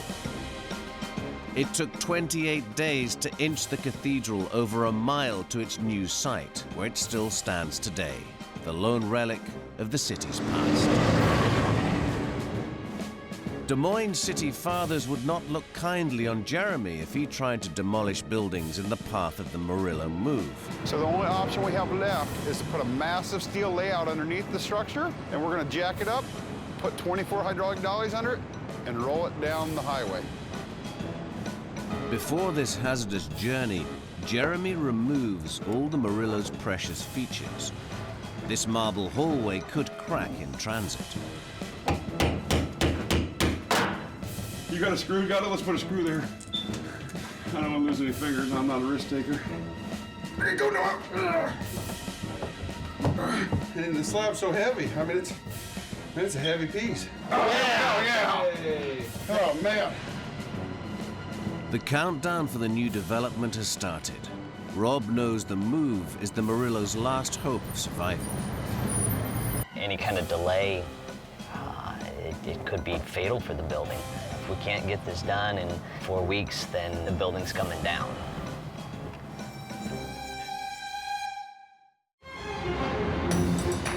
In Vancouver, Canada, an antique aircraft awaits rescue. This Lockheed Loadstar welcomes visitors to Delta's Heritage Air Park. It was built in 1940 and saw action-packed service in the golden age of aviation. Bill Marr, its former pilot, remembers this aeroplane affectionately. The airplane is important to me. One is because of its historical value, and two, this is the airplane that I was trained as a captain, as an Air Canada captain to fly, and I flew this airplane in training as a captain. This airplane was Trans-Canada Airlines mainliner all the way through the Warriors, and it ran from Vancouver through to Halifax. I ran that for about 5 years, and I know eventually they gave me a pin for doing 10,000 crossings to the Gulf of Georgia. The Lockheed Model 1808 Loadstar was a reliable workhorse for transporting critical wartime supplies. During peacetime, they were fitted out to carry VIPs and dignitaries. This particular Loadstar has carried some of Canada's most important passengers. C.D. Howe's private airplane. Prime Minister Saint Laurent used this airplane as a personal airplane. This Loadstar is one of the last of its kind, but decades of exposure to the elements have taken their toll. The only things that are living in the aircraft are birds and bees. You see the amount of corrosion here? Tremendous amount of corrosion. I don't know what we're going to do about it. You see, look, the aluminum is gone completely. Bill has persuaded the Canadian Museum of Flight to take this legend of the skies under its wing. The engineer in charge of the Loadstar's restoration is John Brahma. I just look at it and I go, man, you know, I know what I can see what that needs done right now. Yeah, this is going to be great stuff to fix. It's just, let's make it new again. And I hope I live long enough to see it up there. It'll be a couple of years, but that's our plan. And if you don't plan, nothing will happen. So. There's just one problem. The aircraft can't fly anymore. So they must find a way to move it 54 kilometers from the airport to the aircraft museum. Up there. Bill entrusts the move to heavy hauler Ron Baker. He has to work out how to take this vintage aircraft on its first journey for over a decade. Speed's not what we're after, it's getting there safely. When transporting an aircraft like this, we have several options. One would be to suspend the load beneath the helicopter. If a load is not too heavy, a helicopter can be the perfect solution. This 126-year-old historic iron bridge in Iowa was flown, section by section, 27 kilometers to a new site to rescue it from demolition. It was too big to travel on trucks. Lowering the 10-ton arch precisely onto bridge towers at the new site was a precarious operation. Ron fears the downblast on touchdown could damage this vintage aircraft. It's a very old airplane. It's in very poor condition. There could be loose parts as far as panels coming off. Just the structure itself could collapse inside the rigging. Since he can't fly the plane, Ron has only one option left, a road move. Transporting the fragile Loadstar with a wingspan almost 20 meters wide across British Columbia's mountainous landscape will be tough. The first challenge, the Trans-Canada Highway. This main artery provides a vital link to downtown Vancouver. Blocking it could cause gridlock across the province. So to reduce the risks, Ron decides to dismantle the Loadstar for the move. So you guys gonna be here for 9 o'clock in the morning with the crane tomorrow? Or is that too early? This is supposed to be ready for tomorrow morning? Yeah. That one there. We got to get somebody here who knows what they're doing. That concerns me. Ron's first problem is how to remove the Loadstar's wings. He plans to use a crane with lifting straps to take off each wing. First, they must unlock the pins that secure the wings to the engine and fuselage. They remove the bottom part of the wing to explore inside. Okay, there's our first piece. Nice. Okay, whose car is it going on? It's more brittle than they thought. Well, it does present a few concerns as to how structural the actual airframe on the fuselage is going to be. It's just totally disintegrated. That's what I mean. Just falling apart. Inside, it's so badly corroded that even locating the crucial pins is difficult. There's a lot of rivets up here. They meant this thing to stay together for quite a while. What's going on here? The last resort, the manual. Get a look at the front. Okay, to remove. That's right. Okay, section 5 then. Well, this whole bracket assembly, you can see if you look through here. Oh, wow. With renewed confidence, they unlock the pins, secure the straps, and begin lifting.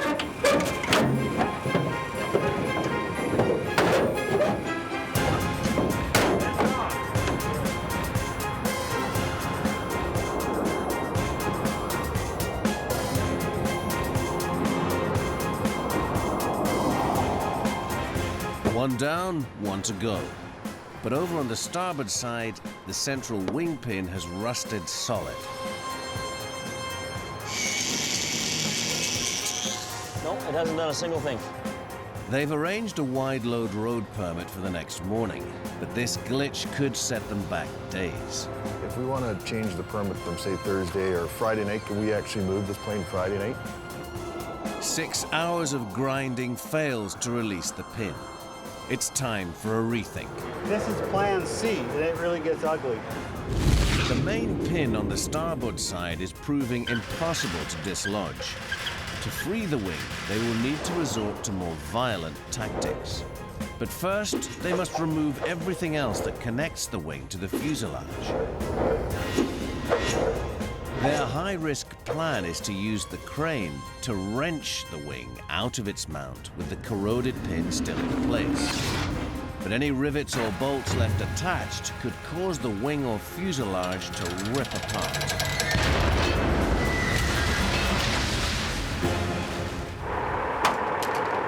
Okay, so I can get him to right swing and boom up a touch.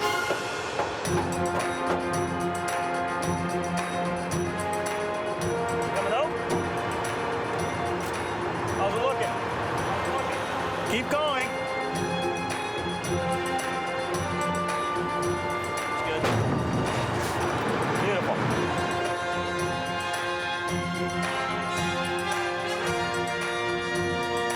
At last, they have the wings off. Now they must work out how to lift the fragile fuselage onto a truck for the move tomorrow. This is what it took 6 hours to get the wing off. This part right here. Victory is mine! I have prevailed!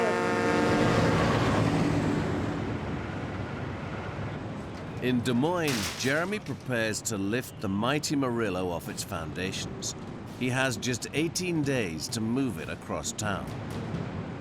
You got to know what you're doing or somebody's going to get killed. This building is an immensely heavy and brittle structure. A colossal chimney runs through the center. The interior walls, partitioning 30 rooms, are made from 3 layers of brick. The exterior walls have 4 layers of solid masonry. To hold all 700 tons of the Merillo rigid during the lift, Jeremy must build a support rig through its base. He will thread over 100 tons of steel through the building to hold it level. The beams must support every wall, or entire rooms could collapse when they raise up the building. As he cuts holes for the beams in what he thinks are solid walls, he makes a worrying discovery.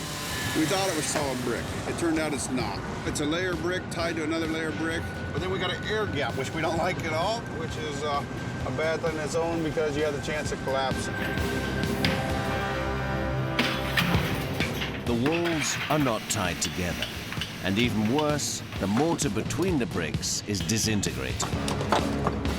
If it was mortared in, you wouldn't have to catch every brick. But now if you don't catch one, the first one falls, the second one, it's just a domino effect. It went from a tough project to a headache of a project real fast. It's essential Jeremy positions the beams precisely to shore up the loose bricks. But just as he begins sliding them in, he receives bad news. Right now, as we're standing, just watching radar, we're looking at a winter storm warning of 12 inches of snow tomorrow. So that's going to be a tough deal for us, you know. Hopefully don't shut down our project. Jeremy races to install all 43 beams to keep the move on track. Not so easy in city traffic. Going out on the roads, son of a bitch, people don't take caution when they're driving. I mean, it's starting to snow now, so the conditions are getting worse. So, you know, now we got to watch our guys a little worried about what we're doing. We got to worry about the idiots hitting us. It takes a whole afternoon to slide in the first beam. Yes, sir! Then the blizzard strikes. Oh, we have freezing rain, snow, slushy everywhere now. With just 11 days to go before the move, they have to keep going regardless of conditions.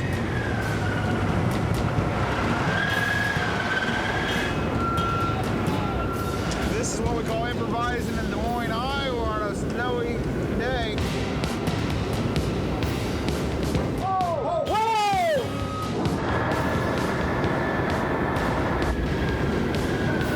Whoa! Snowing again, got him, goddamn, let's go! After a week's intense work, the most complex lifting rig Jeremy has ever built is ready. We have 4 60-foot mains under it, you know, average 260 pounds a foot. You know, we have 18 cross beams at 100 pounds a foot. The total weight of steel under the structure, we got, you know, 220,000 pounds, 110 ton. The next task in this Herculean lifting operation is to install 80 hydraulic jacks underneath the building. Jeremy has rarely had to coordinate so many lifting jacks. If they don't rise in perfect unison, he knows the Merillo could be irreparably damaged. He's hoping that when the jacks start lifting, a horizontal crack will open between the walls and the foundations. This is when the building is most vulnerable. If the jacks fail, the Merillo's walls could collapse. They secure the jacks on wooden towers called cribs. Typically, 4 jacks would pick up a house. You can see we have 4 jacks or 1 crib, and we have 20 cribs spaced around the structure right now to start pressurizing. Dad! There we go!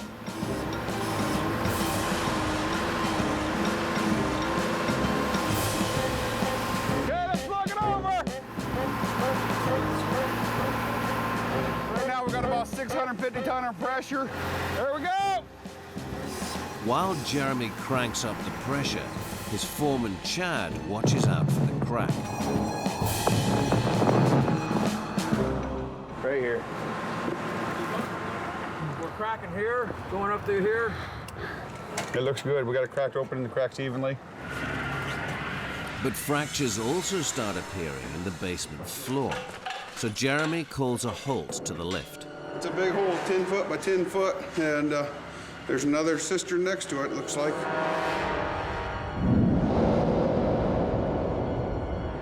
He's discovered a large cistern in the basement. An underground cavity might not appear dangerous, but Jeremy knows it could spell disaster. Because the jacks bear the entire weight of the building, the extra load above the cistern could cause the floor to cave in. To prevent this, they will fill the hole with rock and compact it to form a solid base for the lift. Just, you know, one more delay on a cold Iowa day.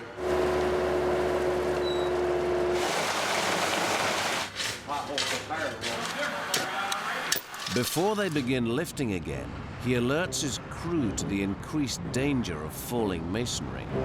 Always keep that in mind, these brick walls are loose below our beam, so we got to watch out that too. End of the day, you know, we're going to take an extra day to get our job done, but we're going to go home with all of our fingers and toes to see our wives and kids. Rise and shine, it's go-go time!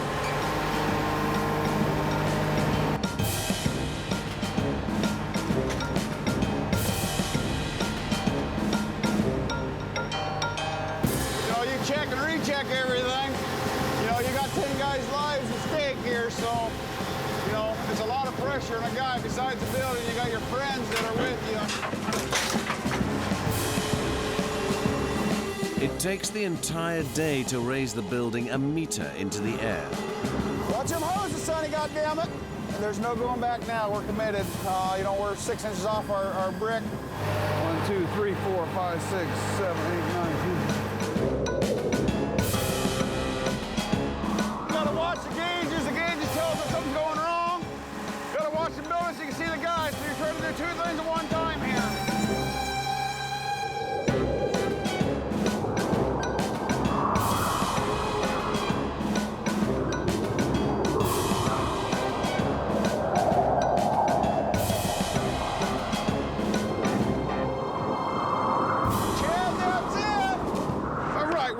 We're successful. We got her done. Now Jeremy faces a daunting calculation. How many sets of wheels will he need to support this monster on tomorrow's move?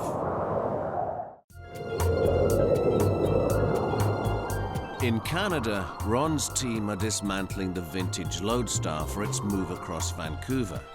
But it's taken 2 days just to remove its wings. Just making it safe is the thing that we're working on.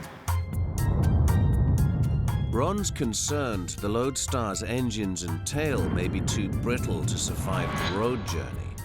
Only a few rivets secure the engines to the fuselage. These are corroded and could break off.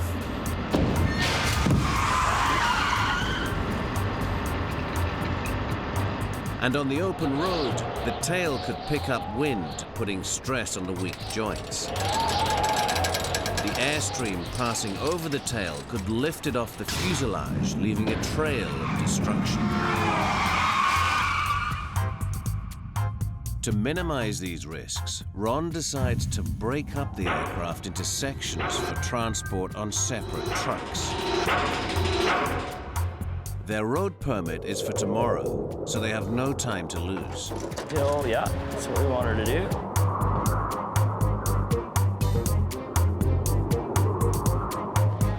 You guys have taken one hell of a project on.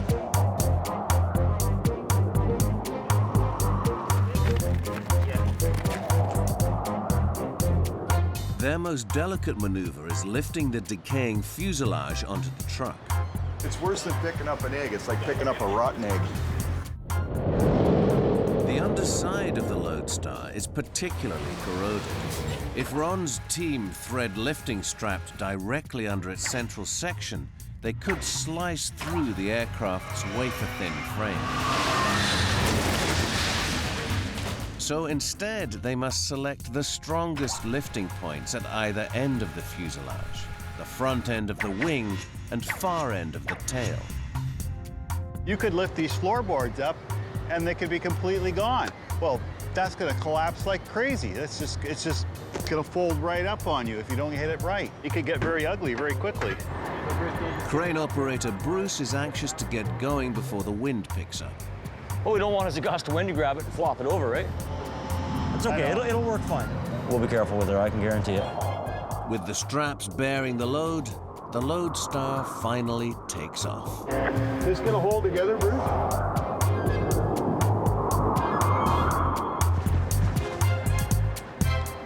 10-7.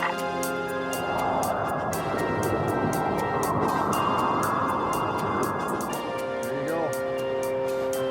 First flight in I don't know how many years. Now they must make a successful landing on the back of the truck. Ron wants to carry the fuselage and wings on the same low loader, but this creates potential problems.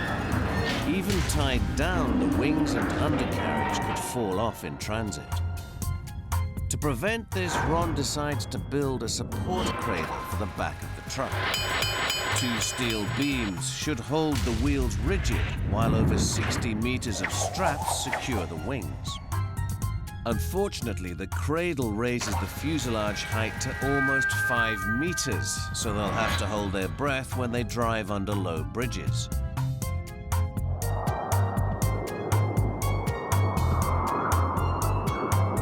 It is definitely slow going, but you can't be too careful with stuff like this, so it's all good so far until you start moving. Hopefully we have a full plane when we get to the other end.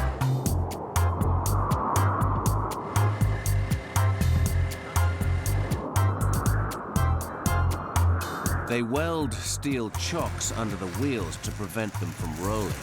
It's looking good. While wooden wedges secure the wings upright. So that's holding that okay? Like you can push on it and it's not bad? It's taken 3 days just to move the aircraft onto the truck.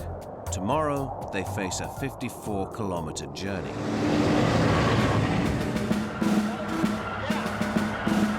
In Des Moines, Jeremy's working out how many wheels to put under the Merillo to prepare it for the road. He plans to position sets of 8-wheeled transporters under the Merillo, called dollies. If he miscalculates the number of dollies needed to support this vast building, the whole operation could be in jeopardy. A labyrinth of sewers and gas pipes snake through the streets below. If too much of the Merillo's 700-ton dead weight rests on too few wheels, the road could cave in. Jeremy thinks he will need an unprecedented 192 wheels to spread the load. He worries that even this may not be enough, but there's no room for any more. The wheels already protrude beyond the building, making maneuvering through the narrow streets even more of a challenge. You can do it. Look at little belly over there.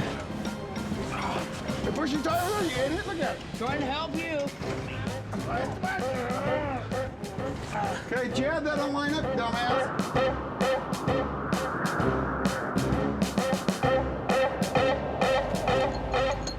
Chad connects the wheels to an engine. Turn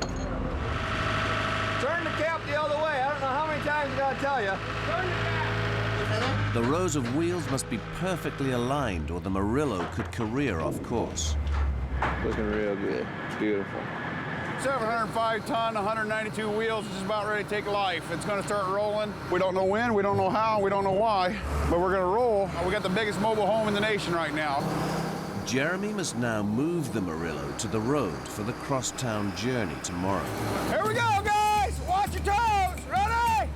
He adjusts the speed and direction of each set of wheels by remote control. Little more! The midday sun melts the snow on the Merillo's roof. You can just hear the water dripping in the background coming off our roof even. It's starting to be a disaster in the making here. Beautiful work weather, but not good for house moving weather, so that sucks. Water pours onto their heads, turning the site into a quagmire.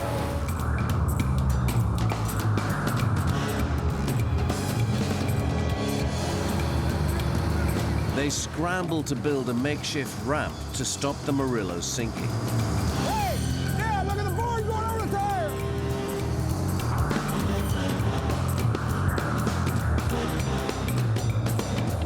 It's coming out of that hill. We get out of that hill, we got it made.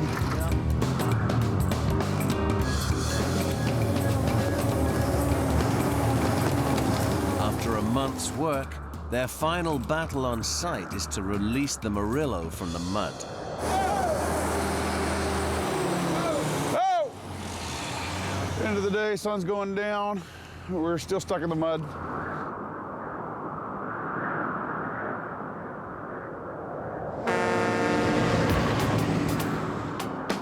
In Vancouver, Ron's team prepare to move the Loadstar 54 kilometers down the Trans-Canada Highway.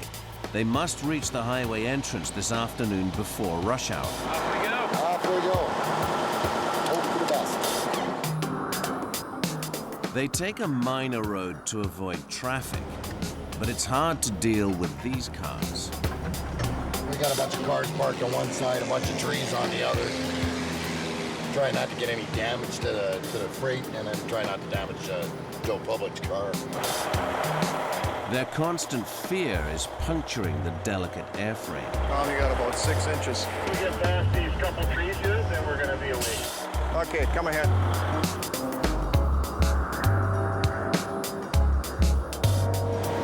Yeah, I think our next hurdle's making that left-hand corner up there.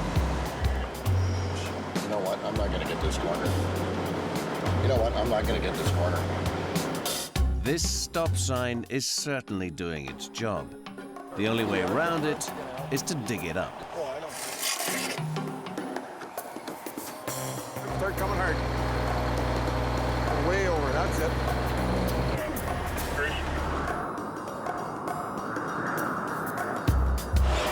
You're probably gonna have to get way out of the way. It's 20 feet wide, eh? It's a slow start to a very long journey.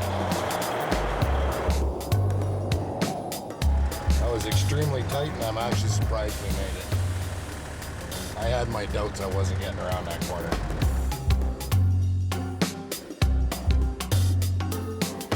By the time they reach the highway, it's early evening.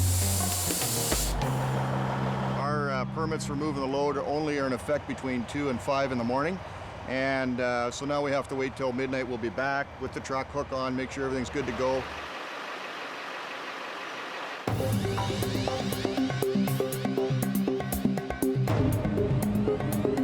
At 2 a.m., Ron's team take off down the busiest highway on Canada's west coast. This is probably the widest thing I've packed around so far, and I'm actually quite amazed at it. Nice challenge, something different than just driving a load of freight somewhere. You got 4 minutes, fire it up, and let's get out of here. Okay. Their road permit expires in just 3 hours, but they know with this precious cargo, they daren't travel faster than 30 kilometers an hour. Not just a simple drive in the park, no. Yeah, I can't see the overhead wires very well. They've said that we're high enough, but sometimes people just make little mistakes, and so I just keep my eyes open here. Movers live in fear of impatient drivers.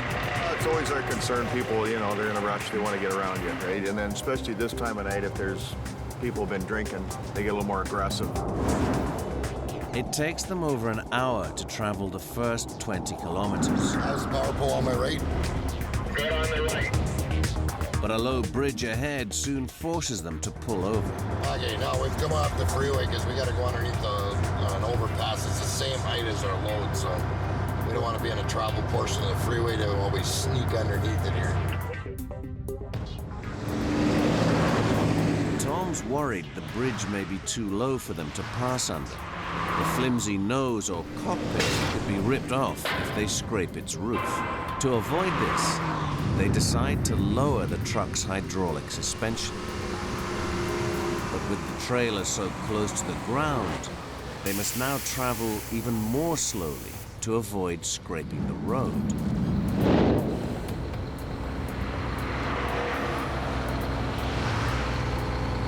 We've got an inch to play with. So when we get up that way, I'm gonna drop the air in my tractor. That's gonna buy us our inch.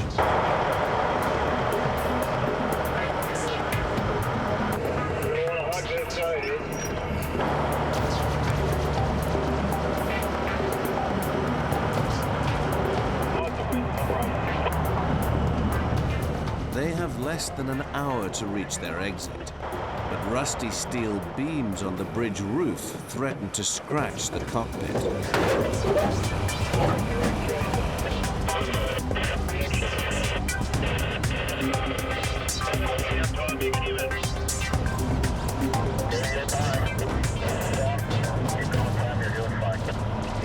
Looks like we squeaked under just nicely. Yeah, it just squeaked through there, but an inch is good as a mile in our business.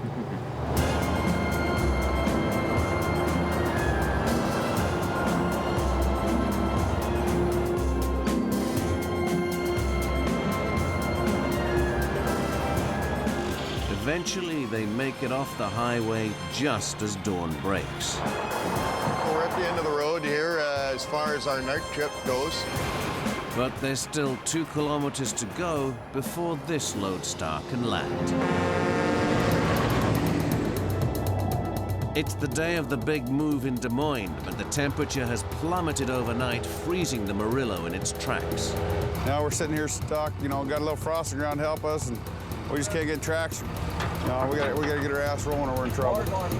Police have insisted the Merillo is off-road before the evening rush hour, but it's already 10 a.m. And even Jeremy's biggest equipment can't budge this 700-ton monster. Waiting on the big rig. I think it's the get up and go we need. A pair of 60-ton winch trucks ride into the rescue. If these can't get the Merillo rolling, nothing will. That cable breaks, there's gonna be mayhem. Hey! Spectators don't realize the danger they face. We gotta get you in the parking lot, guys. We don't want nobody to get hurt. When them cables break, it's going 500 feet to decapitate you. Ready, Chad?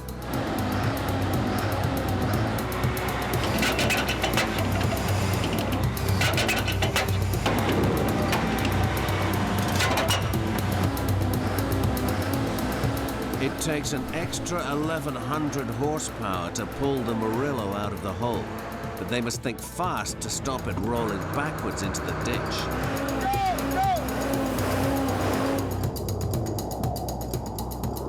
Now the team must steady the building as they move it from the sidewalk down onto the road.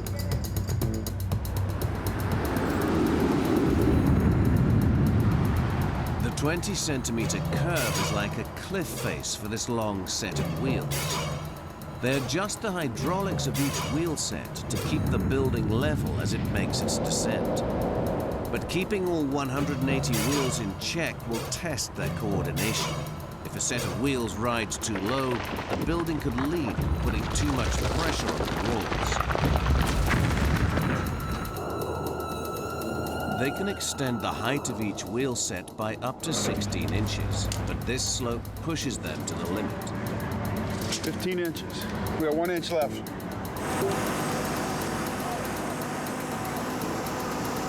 Chalk it!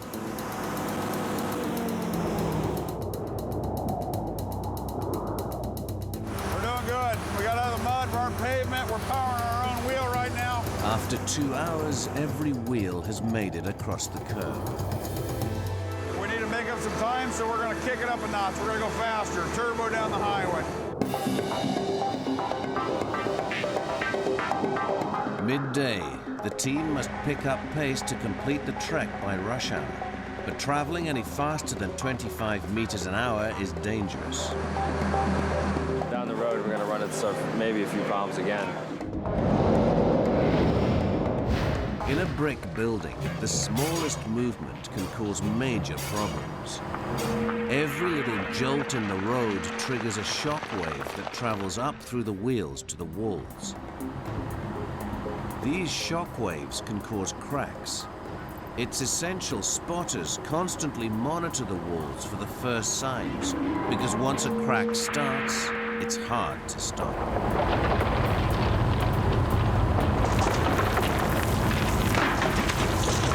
If the valleys are shifting, that'll cause vibration, and that could cause bricks to fall.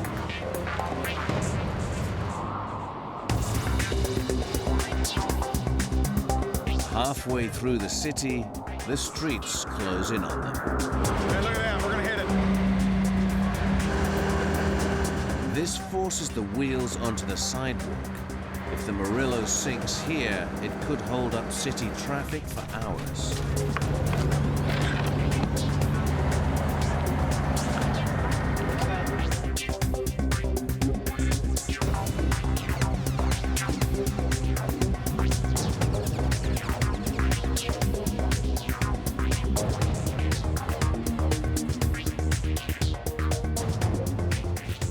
They make it to the new site by late afternoon, but they're not home and dry just yet.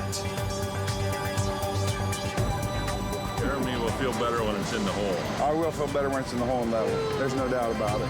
To beat the rush hour, the building must be parked on its foundations within the hour.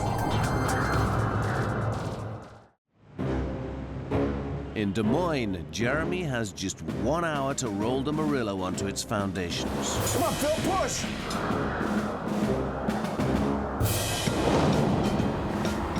His final challenge is to steer 192 wheels round to roll the building off the road and onto its new concrete foundations. This maneuver requires great precision. If just one set of wheels veers off course, the building will not line up with its footings. And driving the Merillo, there's no room for a three-point turn. Rain threatens to turn the new site into a mud bath. The whole time, Mother Nature's been fighting us, kicking us in the ass. I mean, you can just see the water in the ground here. I mean, that's what we're going to roll a 705-ton structure through. So if it rains, you know, we're set for doom. the Merillo descends the slope onto its new foundations. Starting to rain, we got problems, boys and girls. Starting to rain like a son of... We got 6 more inches and might be a hell to get. Truck every one of them! Truck every one of them! Truck every wheel! The Merillo makes it just in time. That's it, we're done. Jesus Christ. Glad to be done. It's been a hard battle. Good job. Phil, thank you. Good job. We appreciate it. The Merillo lives on. 104 years so far, and hopefully another 104 to go. To the Merillo, another 100 years, baby. Woo! It's one of them days. It's been one of them days. Over the next few years, Phil will realize his dream of restoring this landmark. In Vancouver, the Loadstar's now just a few meters away from her final destination, but she's foiled by the gate. Well, I guess the gate is 20 feet 1/4 inch, and we're at 20 feet. We get...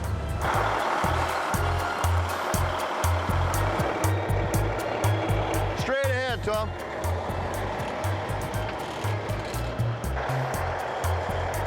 This may require a few attempts.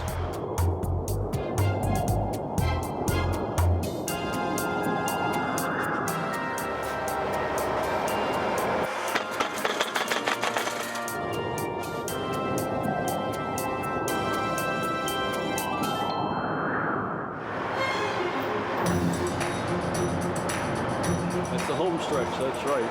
That's right. It's amazing to get it here. I didn't know how we were going to move it. Be really gentle, eh? Stuff's like paper thin.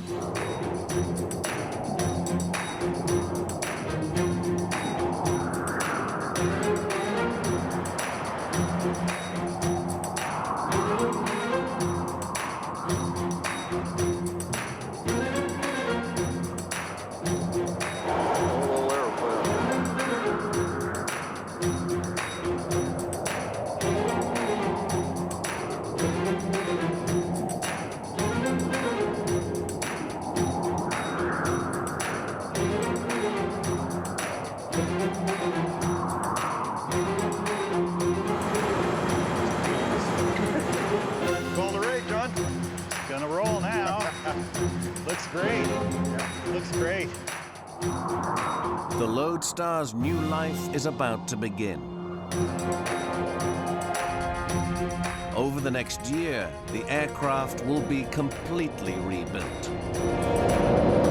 The restoration team will strengthen the tail, reinstall the engines, reconnect the wings, and refurbish the fuselage.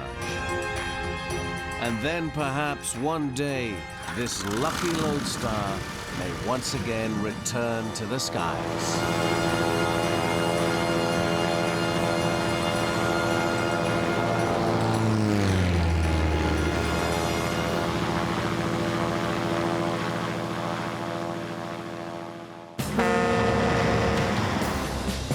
A rustic ranch over 140 years old. I feel like we're getting ready to launch the space shuttle. Can these Texan cowboys drive it across the plains without rattling its residents? They don't always rattle before they bite. A historic farmhouse trapped in an urban jungle. Perfect house, wrong location. But can the house escape the city without taking out the power grid? It's a very dangerous situation for everybody. The haulers will have to dig deep underground. I think I'm stuck. And watch high above their heads. 2 huge dream homes, 2 teams with a mission to move. 2 titanic tasks that will test the nerves of the people who dare to do monster moves.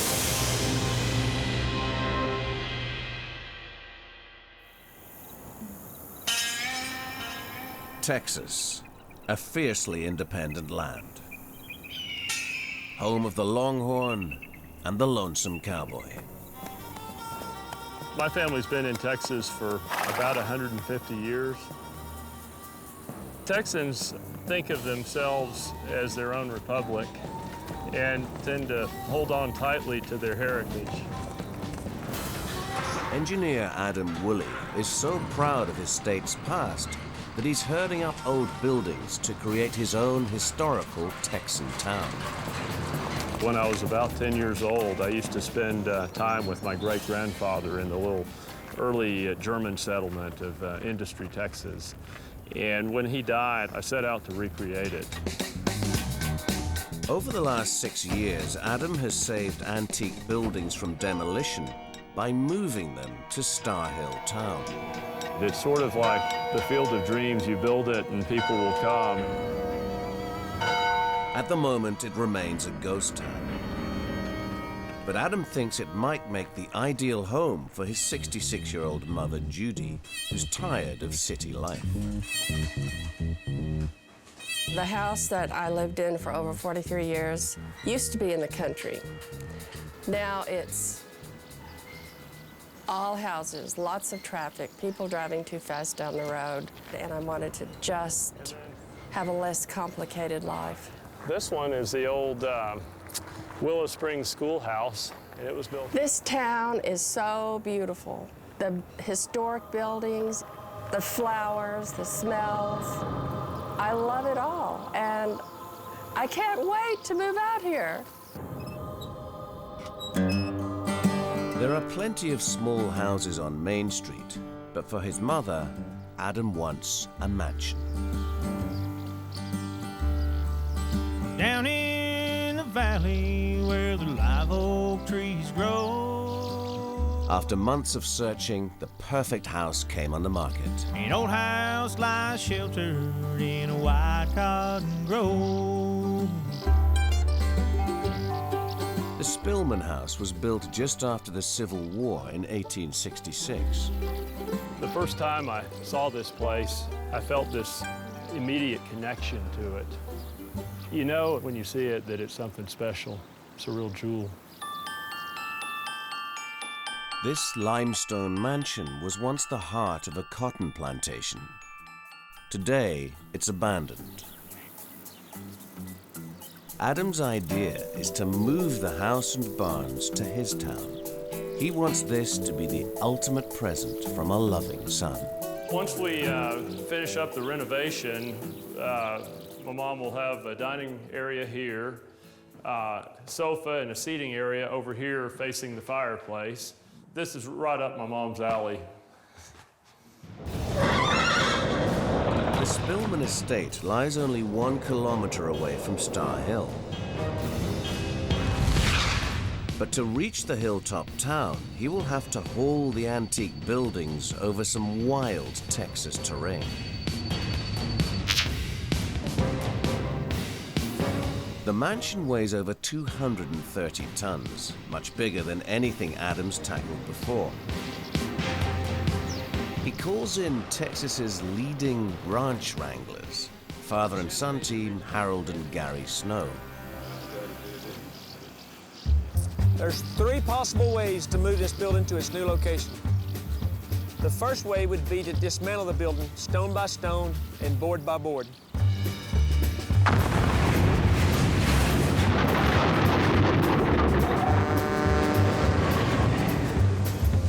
In 1957, this old blacksmith shop in Boston, Massachusetts needed moving.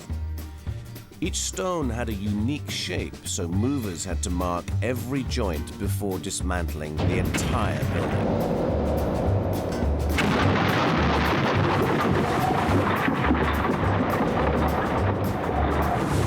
It took 2 months to realign each of the 2,000 stones with its neighbor at the new location.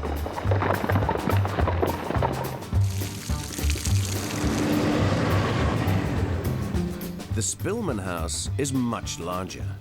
The prospect of a 230-ton jigsaw puzzle is enough to make Gary ride out of town. The second way to move it is to put it on rollers and use soap to slide it to its new location. As any cowboy knows, saddle soap softens leather, but soap's also the perfect lubricant for sliding heavy buildings on rails.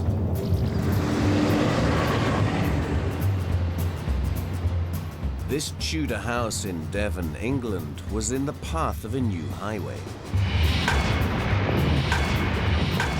The building was too fragile to dismantle, so movers soaked the rails and slid it out of the way. Today, this little building's escape is barely noticed by drivers whizzing past.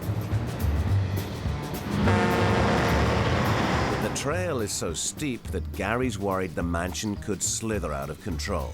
So there's only one way to go: wheels. Our plan is to load it onto dolly wheels and move it smoothly down the road with a truck.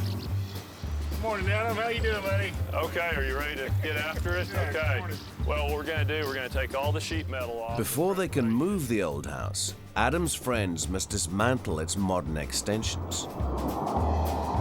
This is a Texas-sized dustpan right here. Moving this mansion will cost Adam $500,000. It's his most ambitious project so far.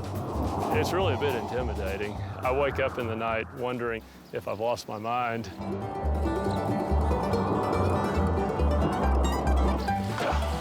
It don't want to go. Ouch! Why isn't this thing going? Plan B. We're going to strap it to the truck and pull it, see what happens. Rolling, rolling, rolling, roll. Road broke. 100 years of history on an extra wide block.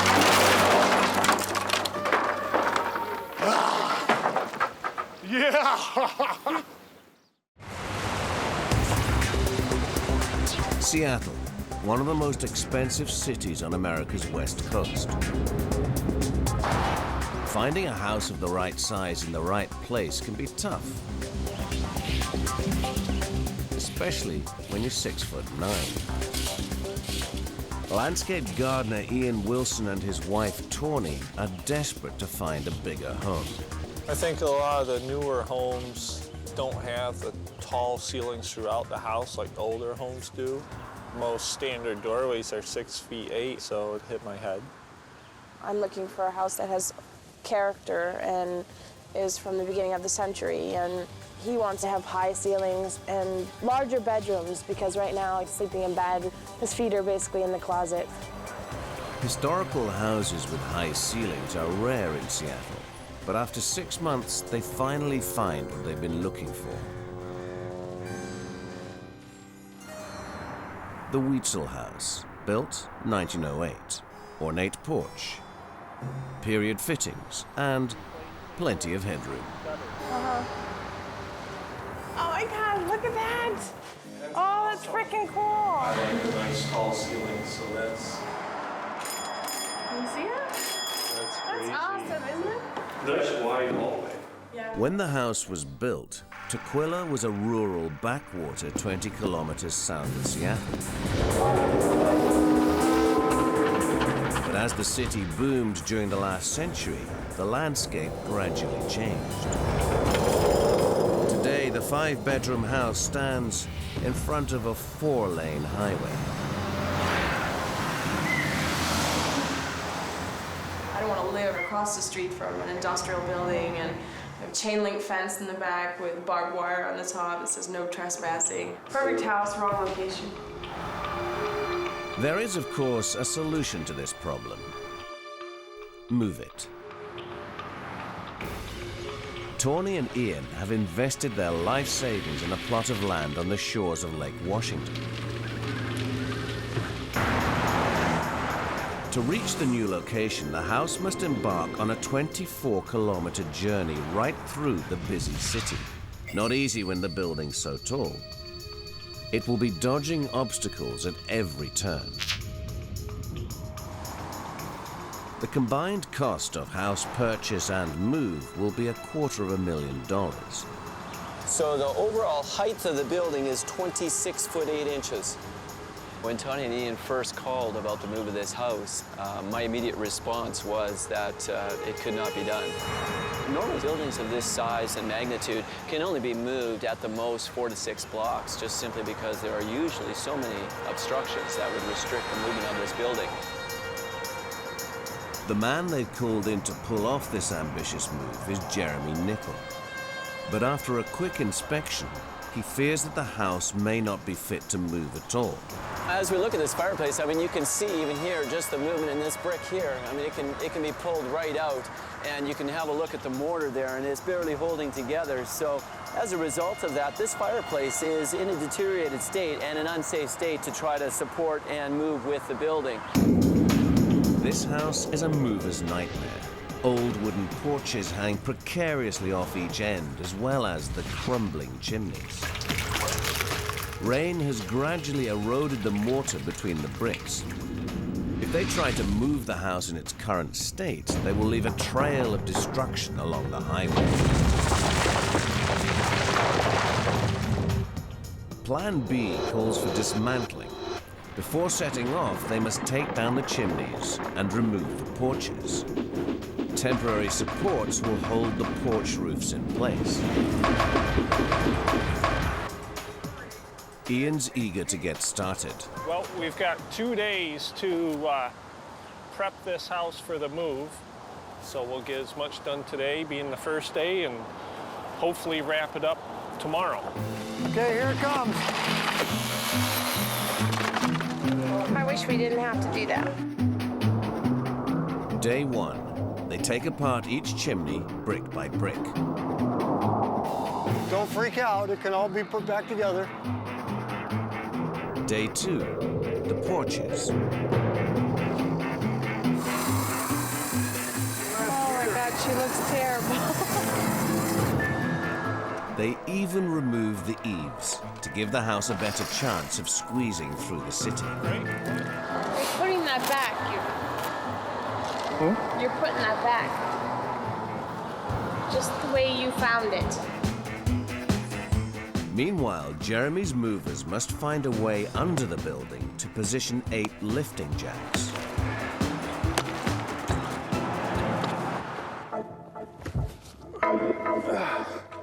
I ain't gonna make it through there. It gets really small. Oh. I think I'm stuck. What? That smashed this hole a little bigger, Adam.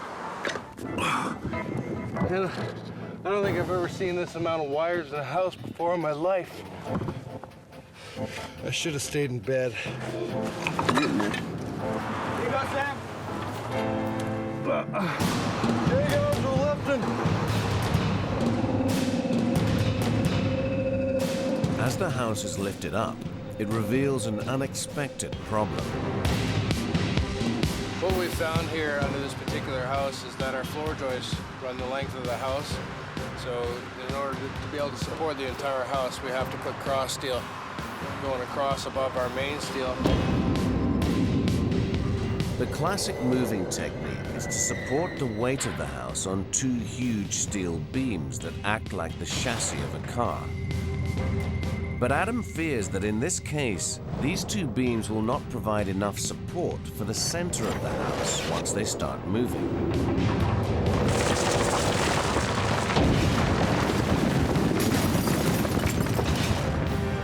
He decides to install an extra layer of beams to strengthen the floor. Unfortunately, this means the 8-meter-tall house will now ride even higher off the ground. It'll actually put the height of the house up an extra 8 inches, which in this area poses as a real problem just because of the height of the utility wires and the power wires. Tawny's got the job of mapping out the route. She's meeting local power companies who are concerned the house move could bring down wires and trigger a blackout. When we first drove this, I didn't remember this many wires. And now counting all of them, I hope it's not bad. So we got this set here, and that set up there. That's basically a secondary electrical. That one right there? And I measured it at a sag point up there at 27 feet 7 inches. Okay. We can make this corner without having to take that wire down. Save a lot of money too. Yeah, that's good. If Tawny can't find a safe route, the house can't be moved. We still don't have road permits for Renton, Kent, or Seattle yet. So we could probably go through all of this and we'd be stuck here. So it's definitely a stress for me to try to get those last couple of things buttoned up before it's too late.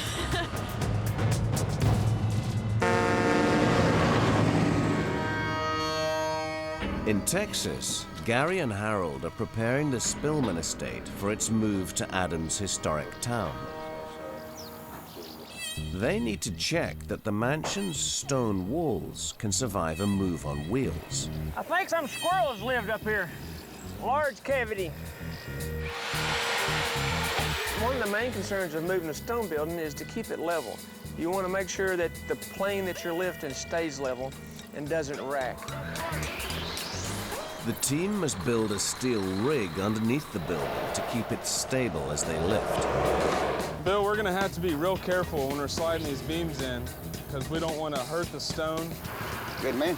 Yep. Let's go play. That tree is right in the middle of the way. Which side are we going in on? This side? This side? I mean, it takes a good, ignorant man to even try what we're doing, and that's we qualify for that. We're threading the needle, rubbing the tree and barely clearing the stone.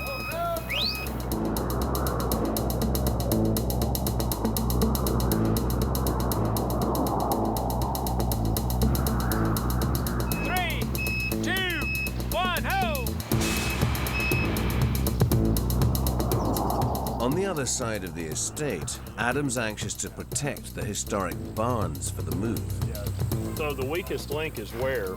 It's what they call, these are not, they're just sitting there. And Gravity. And yeah, it could fall over. These barns are built from interlocking logs. There are no nails. It's the weight of the wood that holds them together. The risk is that when they attempt to lift these unstable structures, they could disintegrate.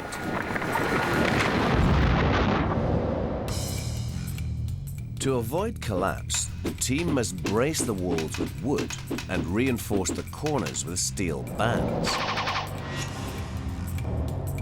This will allow them to be hoisted by a crane onto trucks for the move.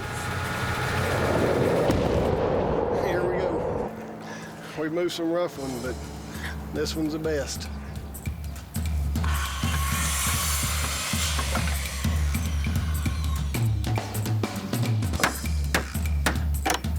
Nothing is square, nothing is, flush. It's all sticking out different directions. You think I'm nuts, don't you? Oh, yeah. If they apply too much tension to the chains, the walls will be crushed. Not enough, and they'll collapse.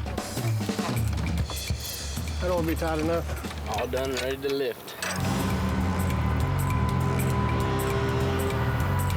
And I'll be happy when we get over there.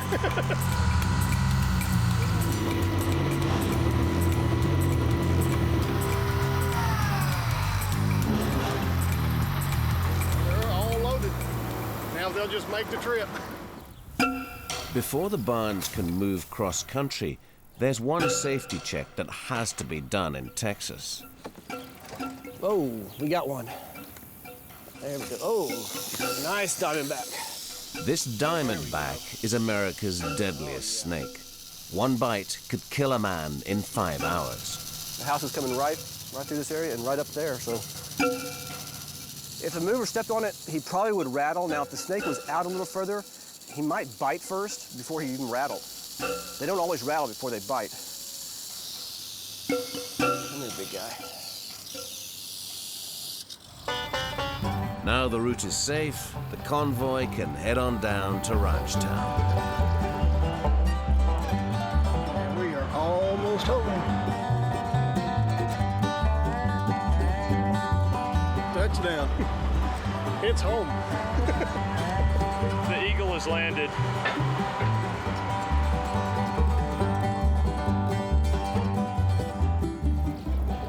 In the grounds of the estate, Gary's preparations for the lift have disturbed another local resident. I got him. It's a big one. Woo, that's a big one. I'll take him home and get him cleaned up a little bit. Having bagged all dangerous wildlife, the movers return to the delicate task of designing a safety net to secure the weak walls. Gary's concerned that when they lift, the building stones could dislodge and fall through the rig. To prevent this, he must tie the base of the walls together. They will thread steel bands through holes drilled into the walls. When the bands are tightened, it will bind the stones to the steel wool. Banding's about like trying to stitch a big quilt with a big needle. Coming through, Josh. All right, spin it on through. I'm working on it. There, you got it? I'll back up. All right, how does that feel?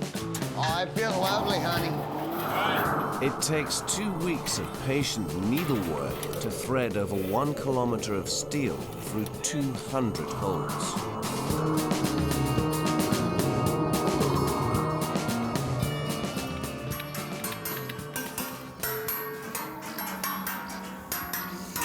And basically, that's how we judge how snug we're getting the banding.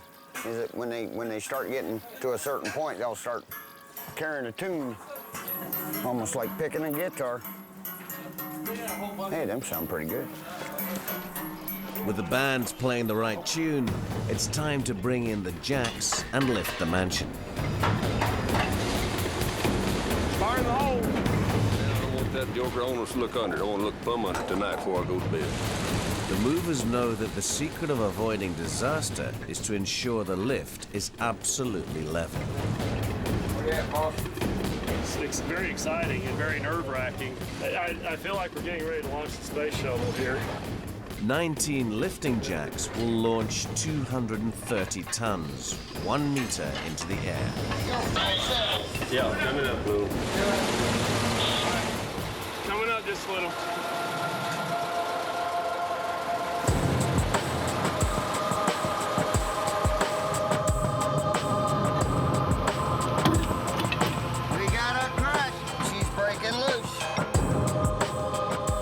Thanks to Gary's needlework, they have liftoff.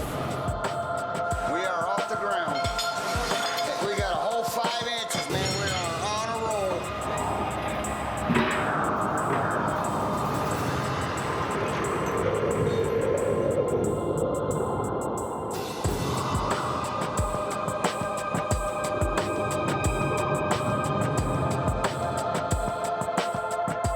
Yes, it's fantastic.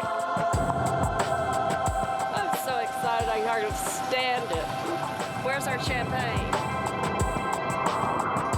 After 7 hours, Judy's new home is ready to head out west.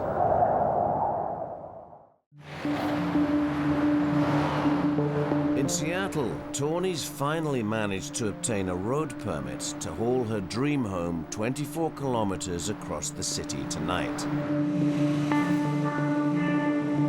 We got right down to the wire today with the permits, called everybody, so it was right down to like 5 o'clock. I'm so excited it's finally here. Jeremy must complete 2 key stages of the move before dawn. First, he must motor the house 12 kilometers through Seattle's suburbs to Renton Airport. He's obtained special permission to take a shortcut across the busy airstrip at 5 a.m. precisely. His second task lies at the end of the runway, where he will load the house onto a barge and sail it 11 kilometers across Lake Washington to reach its new lakeside lot. It's now midnight. We've got to run tonight. Tonight's going to be highballing. Every time we hit a slow down, we'll slow right down. We'll make sure we get through our difficult area safely. But when we hit the straight stretches, we're going to pick up some gears. We got to make good time on the straight stretches tonight, guys. We're a few minutes behind right now, so let's everybody take our positions and let's get rolling.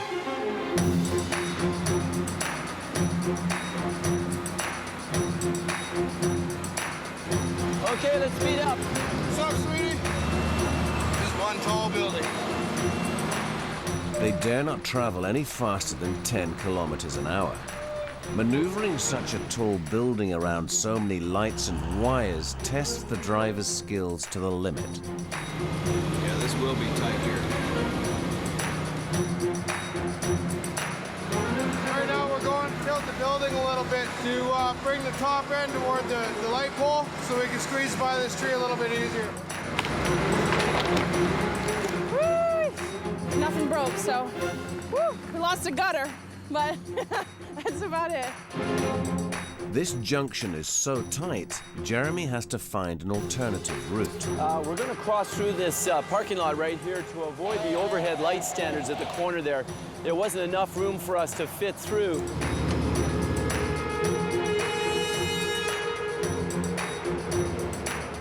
It's a 90-degree turn and the light pole is offset on the far side. So we've only got about 4 or 5 feet between these poles here.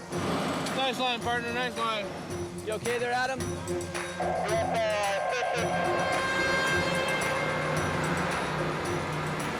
It takes 2 hours to travel the first 2 kilometers.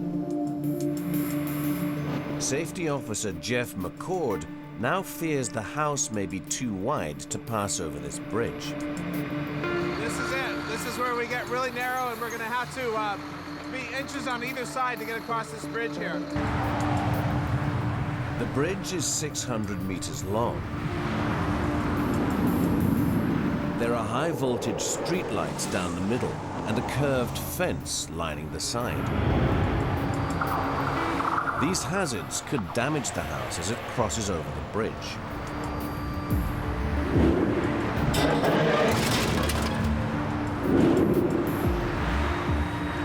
To ensure a safe passage, they must fold down one side of every streetlight and steer as close as possible to the fence. We're going to take some time getting across the bridge here, probably about 45 minutes, and then we'll be on the racetrack on the straightaway again.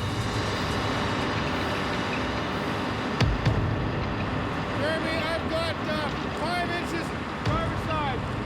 It takes 5 minutes to steer around each lamppost. Actually come back about 6 inches, 6 to 8 onto the passenger. Yeah, we're only moving about 6 inches at a time here because it's so tight. If they hit a post, there's a risk it could take out the city's lights, as well as damage the house. Every time we pass the light, I hold my breath. I can't believe it fits. What's making that noise?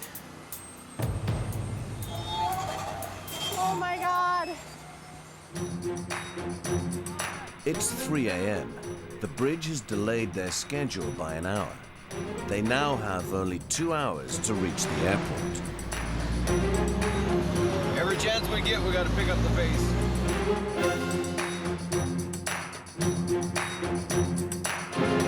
Yeah, you're looking good.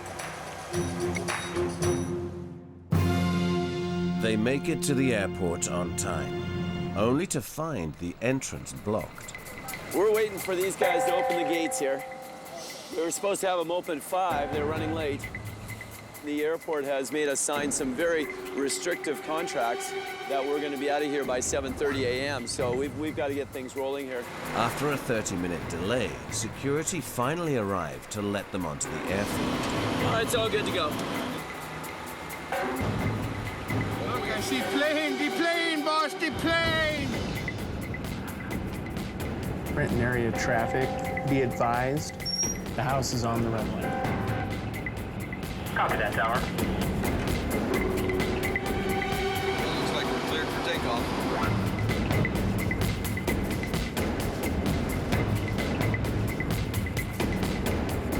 They make it across the airport safely. Jeremy must now guide the house up steel ramps onto the waiting barge. All the cables that are supporting the barge right now are in place, holding the barge in position. So we're going to begin backing the building onto the barge. Reversing the house up the ramps will be a precarious operation, especially in the dark. If they load too fast, the weight of the house could force the barge away from the shore, with disastrous consequences. To prevent this happening, a tug will push against the barge to keep it as close as possible to the shore.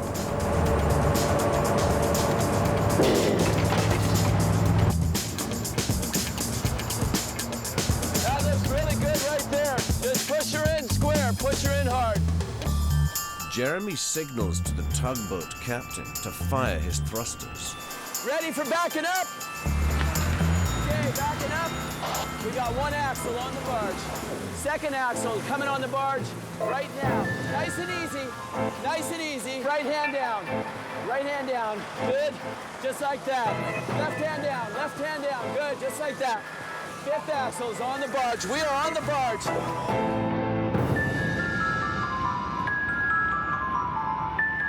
We are bang on, guys. We are bang on. The house now sets sail on its 11-kilometer journey up Lake Washington. I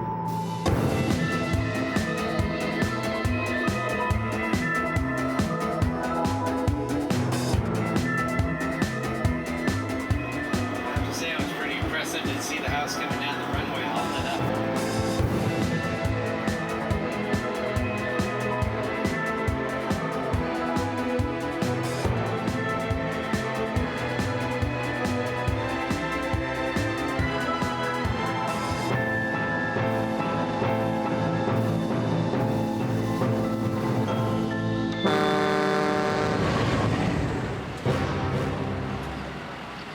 It's move day in Texas. Gary's team has until nightfall to move the stone mansion to Adams' historic town. But at midday, there's bad news. I was just listening to the weather report, and it looks like we have a pretty strong Canadian front coming down that's going to kick off some rain and hail. There's a lot to do in a really short window. The earth around the house has been churned up by 7 weeks of work and will rapidly turn into a quagmire if it rains. It's all real soft ground. It's like when we had to put steel plate down, and we're trying to hurry up and get it up off of here before the rain does hit us so that we'll be up on hard ground. They will have to work fast to haul the house across a field to the nearest road. We're gonna get this building out of here in 4 hours. Let it down just a little bit. You got too high. There you go. They must install 58 wheels to haul the mansion out of the clearing, but there's no obvious route out. There's trees on the front, the back, and both sides, and they're all historic trees. We're trying to preserve all of them, and essentially the house is trapped. To reach the main road, Gary must reverse the house 200 meters across a field. But the exit is blocked by oak trees. They can uproot the young saplings, but the roots of the older trees are too deep, and these oaks are protected, so they cannot be cut down. Gary's only option is to use winch trucks to swing the house round and squeeze through a narrow gap between the trees. It seems tense. It seems like a labor and delivery room right before a childbirth. Ready? All right, you ready? Yeah, let's go. Let them over. Truck driver Bill knows he must be gentle. Any sudden jolt could fracture the weak walls.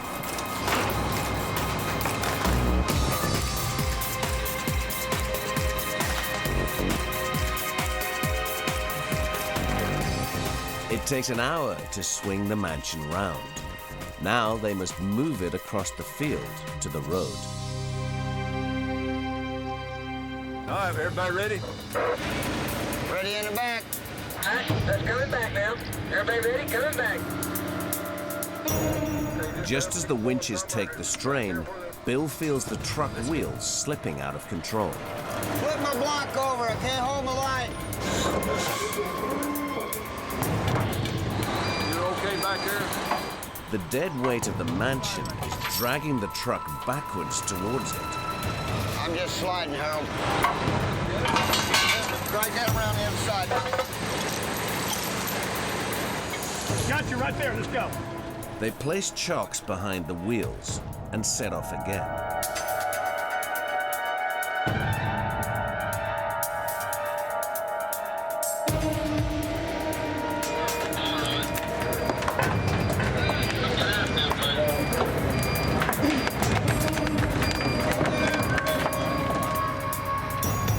It takes 4 hours to reach the field, and they're working flat out to avoid a mud bath.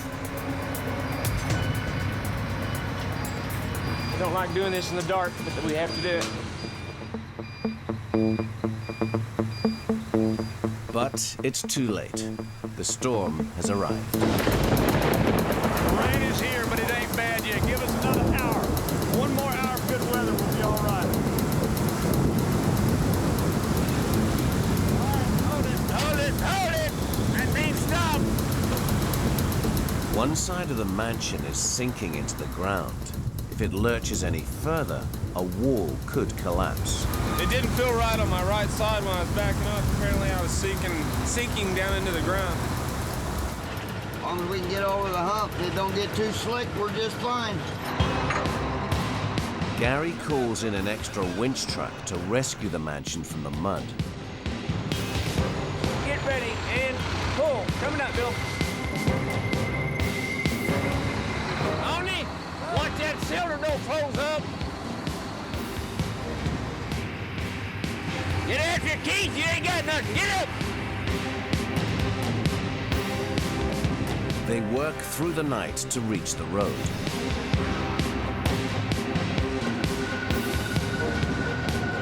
All right, man. God darn, thank the Lord it's up here. After battling for 17 hours, they hit the sack, knowing the longest part of the trek is still to come.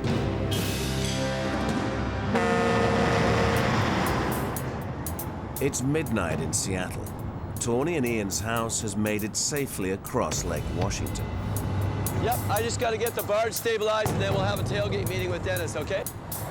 Right now is where the drama begins. The barge has come into position, so we're laying our ramps down right now, and we're going to drive the building off onto the road.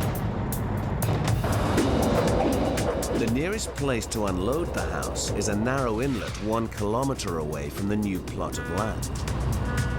Here, the driver will be forced into making a sharp turn off the barge to reach the road. He must be vigilant. If he turns too sharply, the wheels could easily fall off the narrow ramps.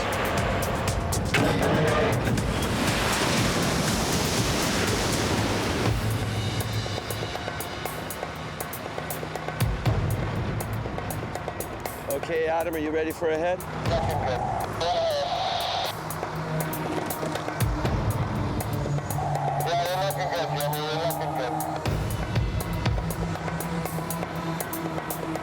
Here with our final 2 axles. 1 axle coming down.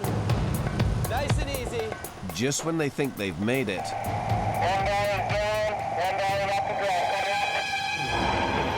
one of the wheels slips off the ramp.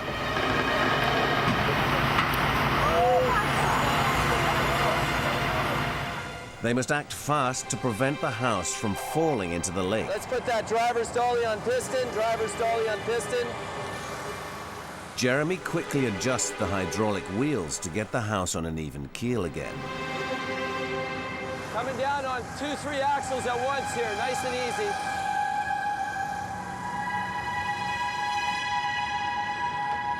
His quick thinking saves the day. That looks good, just like that. Just hold that mark.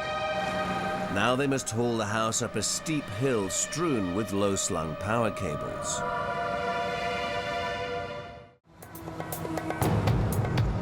In Seattle, Jeremy has one final mountain to climb to deliver Tawny and Ian's house. We've got quite a steep hill to climb with the building and multiple wires that have to be dropped. So we've got several obstacles yet to come. The hill slopes at an angle of 14 degrees. Recent rain has made the road slippery. The driver must steer around puddles to avoid losing traction. But this house rides so high that if he veers off course, it will hit the low power cables and sparks could fly. If a house touches the high voltage line, you're going to have sparks, possibly a fire, and electricity running down through the house to the ground. And it's a very dangerous situation for everybody involved. We're coming up to the slippery part. The yellow painted lines, if you'll notice, are very slippery. Every time we come to a yellow line, a center line, it starts to slip a bit. It takes over an hour to squeeze under 13 power lines. Very tight through here with overhead wires and holes on each side and signs. Everything okay back there, Cashin? The house just makes it and is now on the home straight. I hope it fits.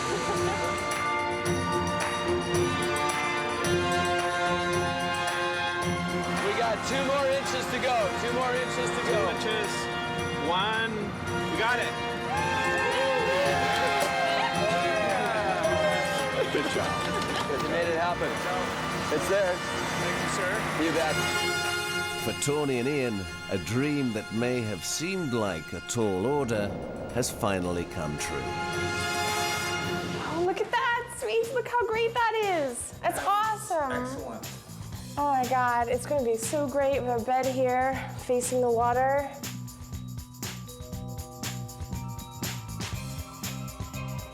To the house and our future. Cheers. And to starting a family. It's true. This is so cool. In Texas, it's the day of the big drive. Judy's mansion is heading on up to Star Hill Town. Slowly, so slowly, this huge house moves along. Anxious, nervous workers checking that things don't go wrong.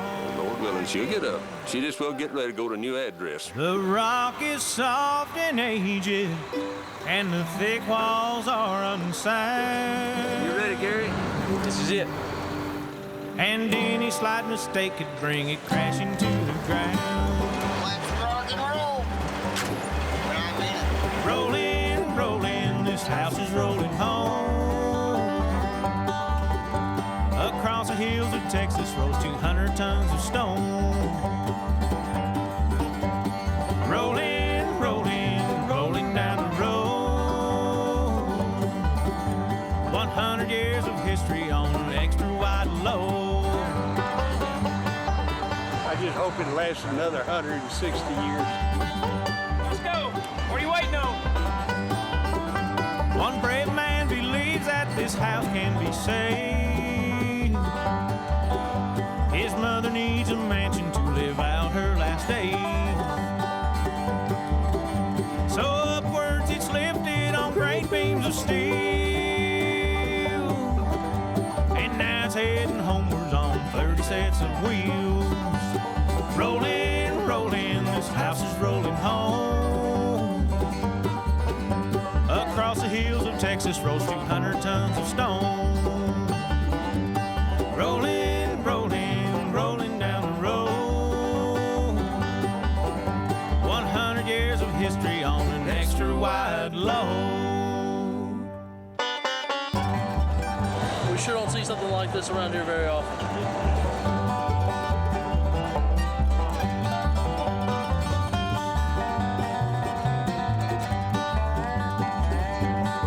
Front gate and she's almost home.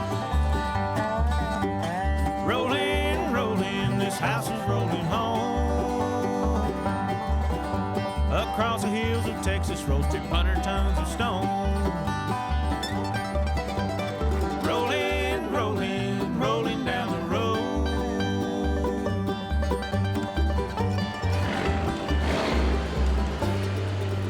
We're home. Home as it gets. Got me a new friend. See? That's worth more to me than the house. That's Everybody. great. No, I'm so proud. I mean more than the house. After 2 months of work, Adam can finally present his gift to his mum. Don't look.